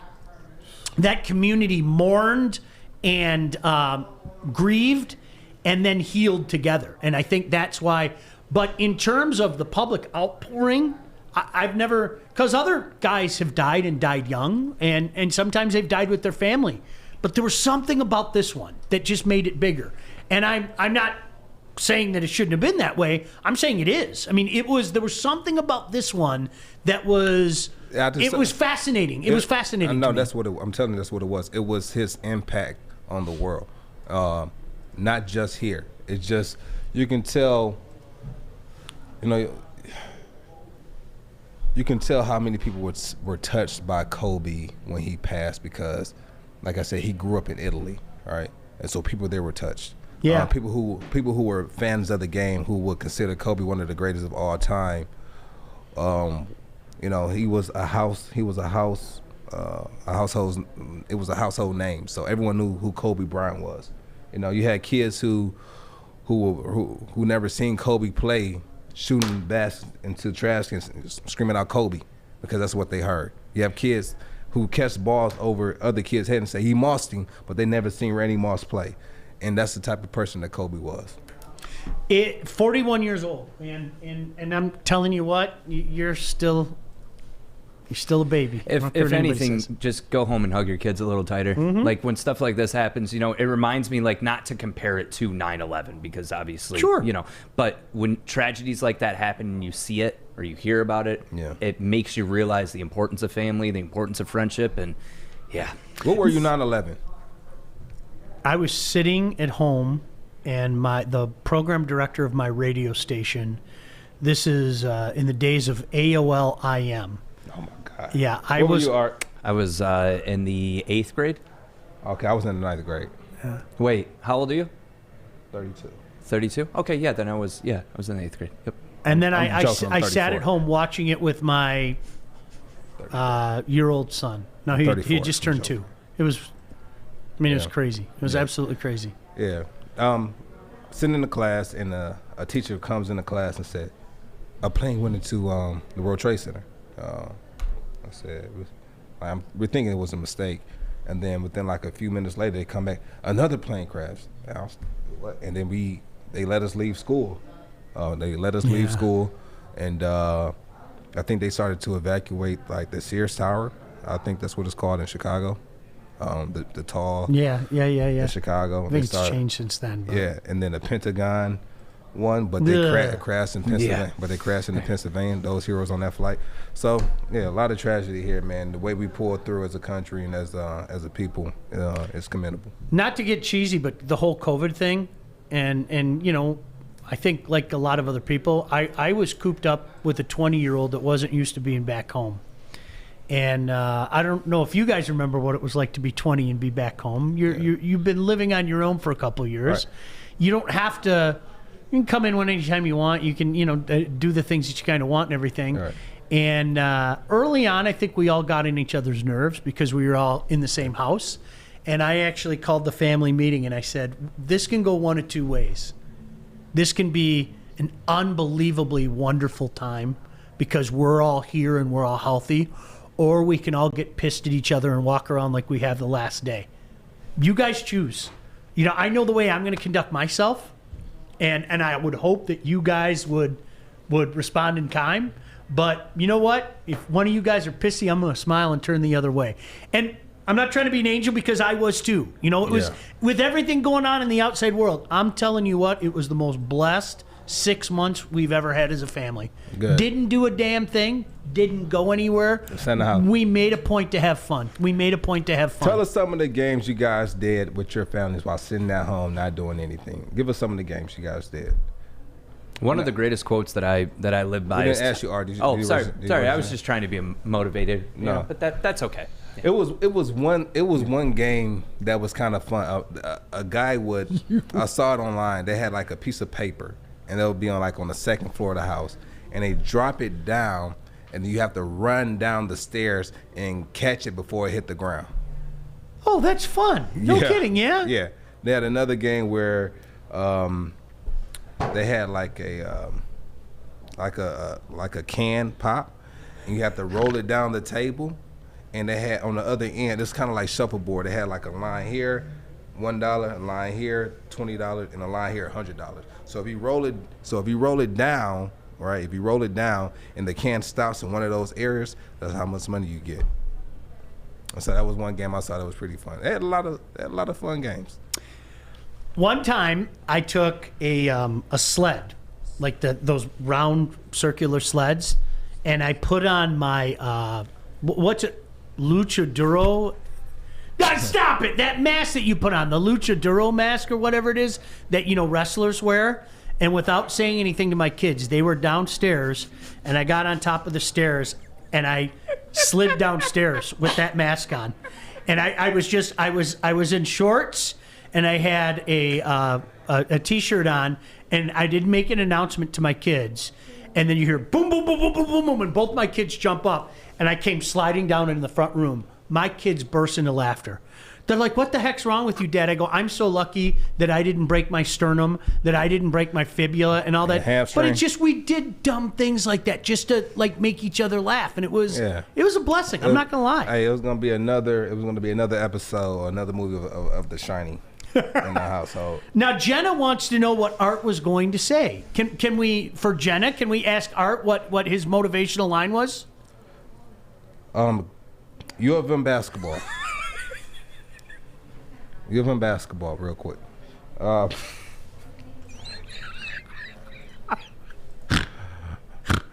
Stop on it. Hey, Art, put it on you real quick. Oh my goodness gracious, Kennedy, I'm trying to stick to the script, but Art always has a question. Don't even. Kennedy, I'm trying to stick to it. You did this. You have basketball here. So the kids did a 2-week protest on a pause. I didn't know that. We got to take a break. I can tell you more about pauses and protests, and I can also say #let them play while I'm here, because I think what's going on right now with the basketball players and the hockey players and the winter sports in the great state of Michigan is an absolute tragedy. I really do, and I will gladly tell you why when we come back. It's Woodward Sports.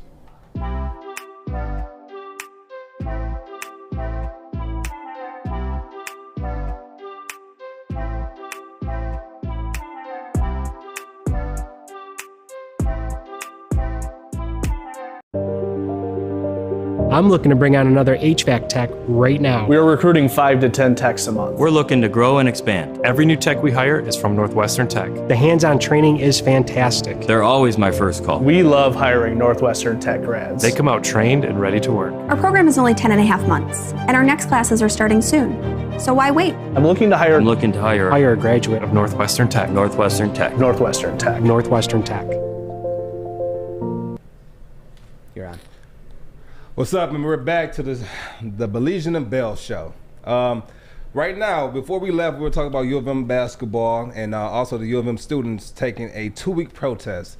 But before we got there, Art so kindly interrupted us because he had a question. What was it, Art? I didn't have a question. I was saying one of the things that keeps me motivated as a quote, and I was going to say the quote, but I don't even feel like... Say the quote. Well, okay. It's no, never mind. So, no, what's the quote? Oh, my... Why are you the way that you are? All right, give us a quote, man. You know you my guy. It's tough times don't last, but tough people do. That was going to be my quote. I know. It's cliche. Cliche. That's the quote you came up with. No, I saw it on a T-shirt somewhere. You saw it on a T-shirt somewhere. Okay. It's old news now. We were talking about it like 25 minutes ago. Now it's like it's stupid for me to say it. It was 30 seconds ago, but it's cool. Okay. It was literally right before the break. I don't have a fancy watch. So what kind of watch? You are a watch guy, and I really respect that about you. What I wouldn't say I'm a watch guy. I'm a timepiece. But you know what, though? I love Shinola. I love the Detroit brands. I love supporting Detroit. And so, I like... Can you give me a Shinola endorsement? That'd be great. You know, maybe you got one I could borrow, you know? I got dainty wrists. No, my wrists are too big. Your wrists are too... You have a strap puny on it, you know? Just maybe tighten the strap. I could duct tape I don't think it'd go down that much. Okay, so Baligian's back. Hi, how are you? Hey, what's up, guys? We didn't even know you left. You don't miss me. I mean, everybody wants the Art and Joik show anyway. I don't know why I'm here. I have no idea why I'm here. You're the talent. Oh, gosh. Give me a break. So Michigan, Joik. Yeah. You know, Michigan, they had members of the track and field team start a petition, and then you also had 22 athletes test positive for COVID-19. What you have to be able to separate, in my humble opinion, you have to be able to separate those who are infected and those who aren't infected. And let me give you an example. In MHSAA football, it just concluded on Saturday. Right? Just concluded. I had a chance to call 2 of the finals games at Ford Field. Right. It wasn't easy, but they did it. The MHSAA concluded fall sports with, this is not a made-up number, a 98.8% success rate. And the people that were infected and the teams that were infected forfeited. It stinks for them, but that was the pledge that they made. Can you imagine, let's use Benton Harbor as an example. You guys are in the state semifinals, but Joik Bell and 2 of his teammates test positive. We're done. We forfeit. And that happened, and it had to happen. It had to happen. I mean... Joik, to me, it can happen. It can... And right now, the winter sports can't play. And the logic that is being used, it's not science-backed, okay? It isn't, period. And either you're going to trust science or you're not going to trust science. And that's been my biggest issue during this COVID crisis. What they're saying now is, especially with this new variant, is close contact sports are really the ones that cause trouble. So that's why basketball and hockey and wrestling shouldn't be played, right? That's what they're saying. Football just got done 3 days ago. Please tell me that you understand the contradiction there. And this is what I think a lot of people, maybe you've seen. There's money involved. I've done it probably 500 times in the last 3 days. Hashtag let them play. If you can explain to me scientifically why they shouldn't go, I'm listening. I'm all for it, okay? But if you tell me that close contact is bad, then what I will say to you at that point in time is football just got done 3 days ago, and if things are so bad, then what are we opening restaurants for in just a few days on February 1st? Right. What are we opening casinos for? What are we doing? It seems like it's personal to me. I'm not going to lie. I have a feeling why it's personal, but this is what I would say to anybody out there that is against this. I would say every other state in the United States of America, with the exception of Hawaii and Michigan, are going with winter sports. Every other state. Every single state. And your arguments that close contact helps spread this, it's untrue, because football just proved it with a 98.8% success rate. But that's good data.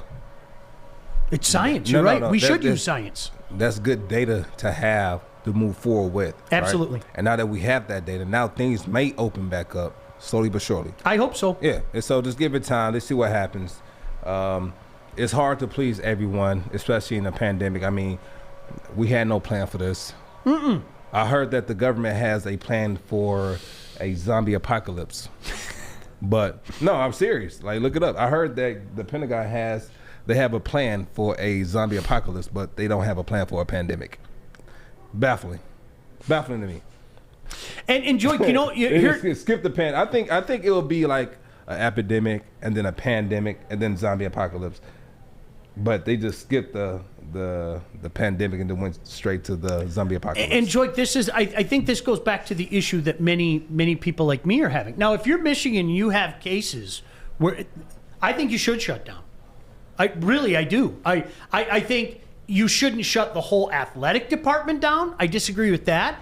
But if you're on the track team, if you're on the basketball team, whatever team it is, I err on the side of caution. But if you're doing all the right things, which we all should be doing anyway, okay?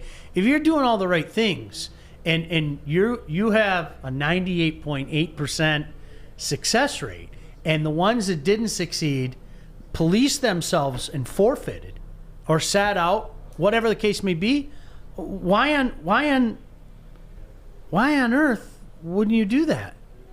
It doesn't make any sense to me. It really doesn't. And I think that's the issue that the governor in our state has right now. And this is not, unlike her, I'm not going to make it political. She's my governor. Whether I like it or not, she's my governor, okay? Yeah. And I'm going to adhere to what her and the Michigan Department of Health and Human Services says. But at the same time, as a citizen, I'm going to sit back and say, your excuses don't make any sense, and you're not backing them up scientifically. Because I can come up and say anything to you. I can say anything to Art. I can say anything to Joy. I can say anything to you guys out there. But can you back it up scientifically? And that's the problem right now that the state of Michigan is having, that the governor of Michigan is having, and the Michigan Department of Health and Human Services is having. Because they aren't dropping any scientific data. What they're saying is, well, close contact will help spread the disease. Well, what are you basing that on? Because football just finished. Is there anything, Joy, that is more close contact than football? And MMA.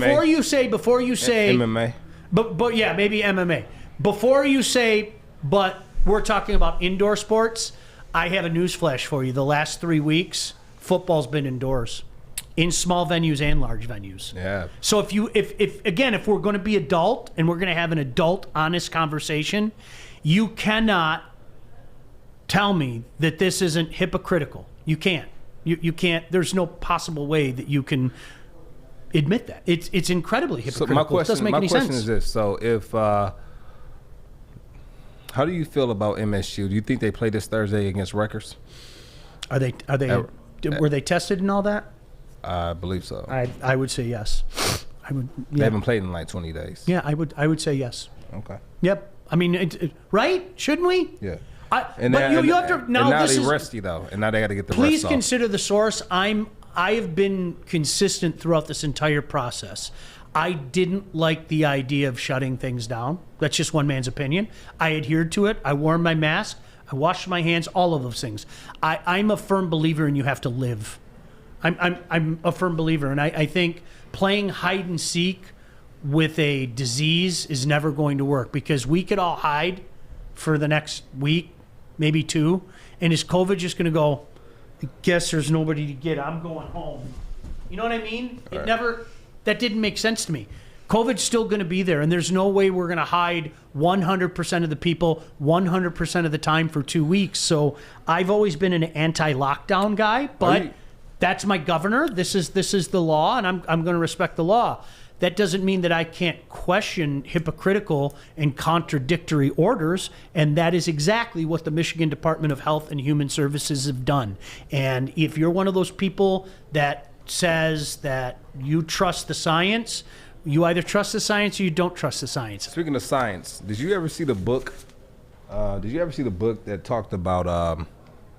I think the book came out like in the 1980s, mid 80s, and it said that in the year 2020 that we will have a celebrity as a president, and that it'll be a virus that came out of nowhere that spread across the world. Did you? Are you serious? The guy who actually wrote that book had no idea that those things were going to come true. It wasn't a psychic thing. He literally just wrote the book, and all the things started happening. And like this weird, he was just on NPR the other day. Yeah. And he's like, I didn't really predict that there was going to be a pandemic. Can I just stop for just a second? Steve said, can we change the subject, please? Steve, that's what people like Governor Whitmer and the Michigan Department of Health and Human Services want. Fuck that. Is that any clearer? I can't say that any clearer. They want people to shut up. They do. They want people to shut up. They want us to fall in line and just do exactly as what they're told. And if you can't back it up scientifically, you bet your ass I'm going to keep talking about it. With all due respect, sir. Did I say that clear enough? Mm-hmm. No, I'm not. I'm not going to shut up. I'm not going to shut up for people like young student athletes like Joik Bell. I'm not. Who, as you said earlier in the show, Joik, you had two choices. You could have let the streets own you, or you could have immersed yourself in teamwork and team sports and played basketball and played football. Yep. No, sir, I'm not shutting up. Ever. Never. What's wrong is wrong, is we as a society have to get better about being willing to call wrong out. We do. All of us. Period. End of story. End of story. All right. On to the next. March Madness. So last year they dropped down $600 million in revenue and income due to the COVID. This year, do you think they take the NBA approach and start doing the bubble instead of having the kids travel across the country? I think it's great. No, seriously, if they did it in Indy and had all the games in Indy, anything that can make it happen. You know, I mean, I'm sorry, I'm going to say it again. I'm a big move it forward person. Hold on. Jenna, Sean with the F-bomb. Oh, he mad. He's serious. And that's, Steve, that's not, I hope you don't take it personal towards you, my friend. Seriously. He took it personal. I like talking with Steve. We have. You talking to Steve. He loves 9 and 7. I don't love 9 and 7. I'm joking. You always talk about Caldwell. You know, I don't like you no more. No, it's not like. I just think. I think they want everybody. They want us all to shut up, and I'm not going to shut up. You know what? I'm going to use her words against her. I have science to back up what I'm saying. What do you have? That's my point, and we need to be willing to do that, and not fall in line and be good little sheep. It's not. Yeah. Like Joy. Can I give you an example? Here. You're playing for the Detroit Lions. You love Coach Caldwell, right? We'll use Coach Caldwell as an example. Right. You love Coach Caldwell. I do. You swear by Coach Caldwell. I do. You and Steve would build a shrine for Coach Caldwell. I'm joking. Has there ever been a time where Coach Caldwell made a call that you disagreed with? Was there ever a time when you were a player where you were like... Off the top of my head, I can't think of any. Okay, but... all right, let me give you a hypothetical. Yeah. Why are you giving the ball to Theo at the 1 yard line? Why didn't you just give it to me? Something like that. And my point is, you can disagree with somebody and still be on their team. You can disagree with something that Coach Caldwell did, but still be all Coach Caldwell. You know what I mean? On the top of my head, I can't think of any. Okay. Off the top of my head. Coach Winters. Do you ever make a call you disagree with? No, because he gave me the ball all the time. So Your high school coach. Now, if you ask the receivers, but you get what I'm saying. So Golden's going, you should have thrown to me there. You should have thrown to me there. Is that the coach's fault? Or no, but you can disagree with somebody and still be on Team Caldwell. And I think right now where we're at is we're such a divided nation that some people feel like they can't disagree with Gretchen Whitmer because that means they're not Team Whitmer. And it's like, no, it doesn't work that way. Means. That's not what that means. And I think, unfortunately, there are a lot of people that like, the truth is staring at them right in the face. Yeah. I like Gretchen. So, right. I like Gretchen. I don't, listen. But it's some things that I might disagree with, but I'm not going to throw it to the fire. Thank you. And that's but I think today some people are so, I can't deviate from that. I can't and I think for me, what I look for is consistency. Like, I'll give you an example, okay? And you and I talked about this weeks ago. 45, he whose name I dare not mention. Either you are for law and order or you are not for law and order. There is no gray area. Either you say people storming the Capitol is bad, or it's not. Yeah. And if you don't come out and say that, just to be fair, it's not like Texas. Yeah, but if you don't come out and say that, well, then don't tell me that you're for. Then don't tell me you're for law and order. Yeah, you can't do that. Question: Is it the same thing with you? Is it gray area? Is it a gray area when it comes to taxes, or is it just black and white? You don't want my opinion. No. Just don't get me started. To me, taxation is theft. Sean, question for you, or actually response to what you're saying. The Capitol, if you were on one side or the other week, you wouldn't have said if you were at those riots, you're not making this a political thing. No. Because if you were, you would have sided with this isn't 1000%. Republican or Democrat logic. Thank you. You're just saying that kids should be able to play. To me, when you isolate a child and you put them in front of a tablet or you put them in front of a TV screen, that does a lot of damage. I mean, from a young age all the way up. You've got kids that are 3-4 years old that are learning like this. So I will agree with you on that. And people need to be educated because, again, if you are a person in Gretchen Whitmer who has stood in front of us since March and cited science, and suddenly people are citing science back at her and she isn't responding, I am not a human being if I say you're being if I don't say you're being hypocritical. I don't think you're making this political. No, not at all. Like, because I'll say that's what pissed me off about the president. Like, you can't sit there all summer and say, you can't say law and order, because we talked about it. People that burn and loot and rob, you're criminals. You're thugs. You are not protesting. You are not protesting. Those good people down in North Carolina, good people. Good people. Criminal activity. Criminal activity if you rob and loot and burn things. And then when your people, the North Carolina people, do it, God. Those are great American patriots. No, they're criminals too. Fuck out of here, bro. You know what I mean? Fucking joke. It drives me nuts. Let's move on, man. Don't get him off my show. Hey, me? Hey, we have another commercial coming up. I think you meant the other guy. We got to take it to the commercial. Come right back. We'll talk about Beasley and how he played through the playoff with a broken leg and didn't miss a game. Oh, is he We'll talk tough? about it.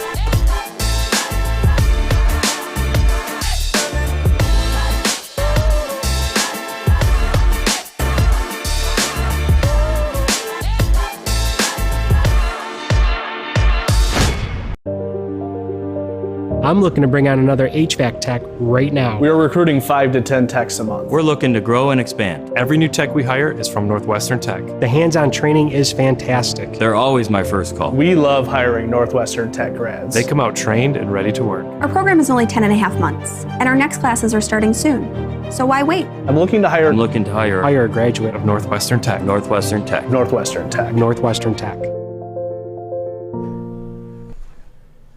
Hi. And we're back. A broken fibula. Up here, right? Up here. It's this leg, isn't it? It's like the thigh bone, isn't it? It's like the biggest bone. And it's almost impossible to break. Yeah, almost. And it's incredibly painful for everything I've been told, right? So I've had like a hairline fracture in my knee, and I don't know what type of. I don't know if it's like if it's a hairline fracture, or if it's broken straight through, but like anything broken in your body is going to be excruciating. But to go out there and play in a physical contact sport like football, at a position like wide receiver, where all you're doing is running routes and you're breaking down hard on that leg, and to go to the playoffs, and playing all 3 postseason games is commendable. Finished last week with 7 catches, 88 yards. Beasley from the Buffalo Bills. It's amazing. But you know what though? Did you see his quote?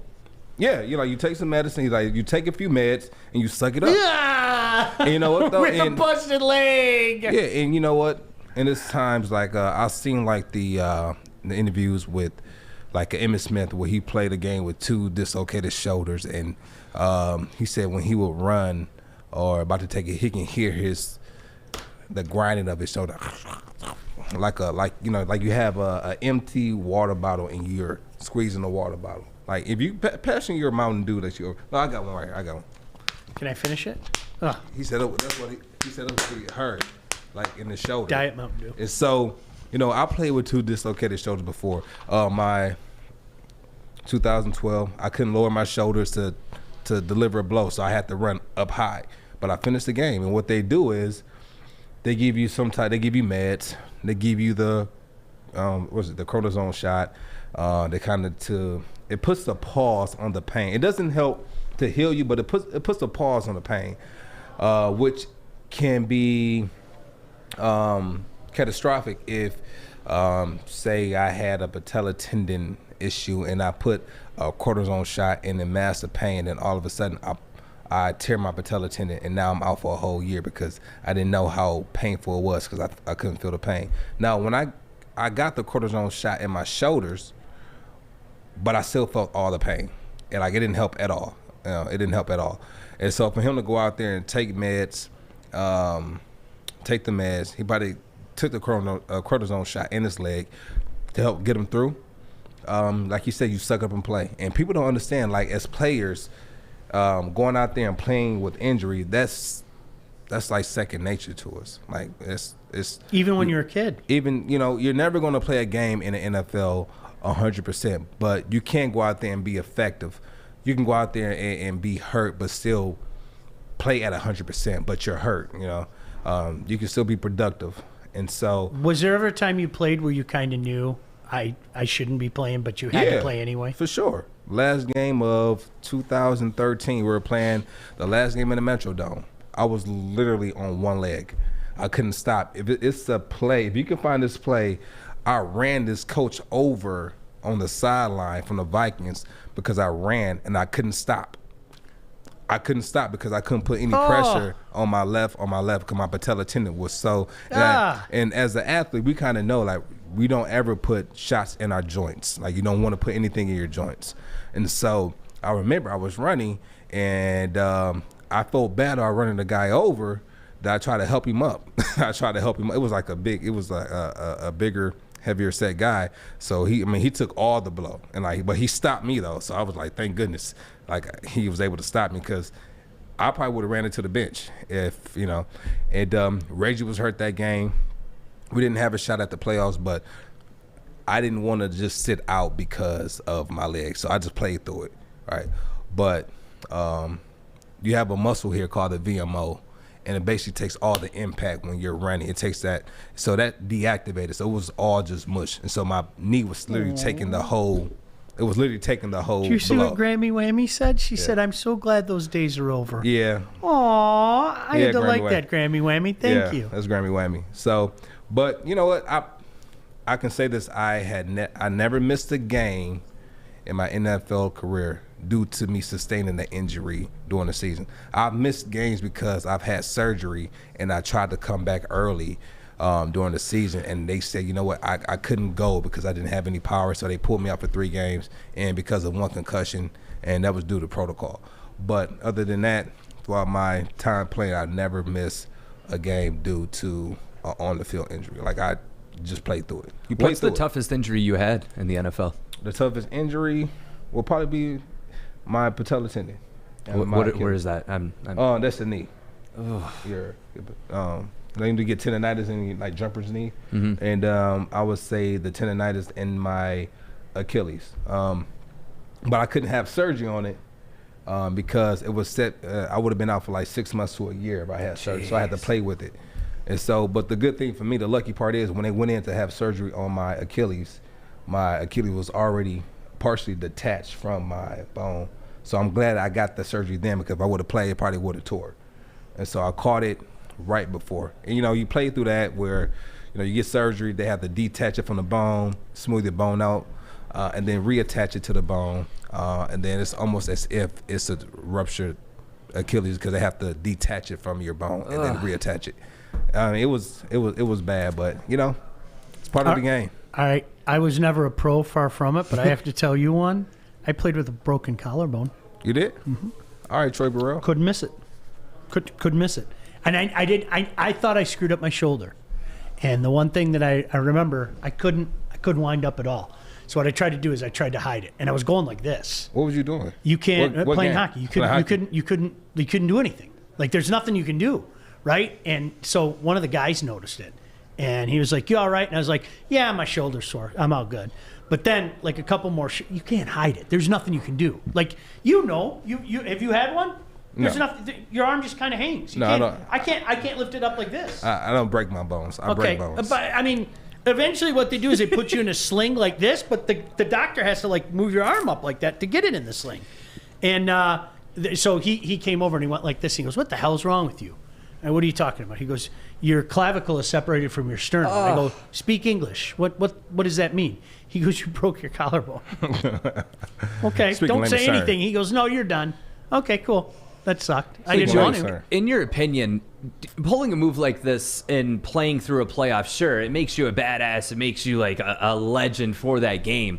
But what if that turns into like a career-ending injury? Is it worth it? I mean, it's worth it. Yeah, it's part of the game. Do you think how many players would sit out? You know how many players would sit out if they were hurt? I don't want to say the word, but it's a bitch move if you sit out. Yeah, no, you played through it. And he was. Sorry, Grammy. If you're able to get on your feet and run routes and stuff like that, you get out there and you play. Yeah.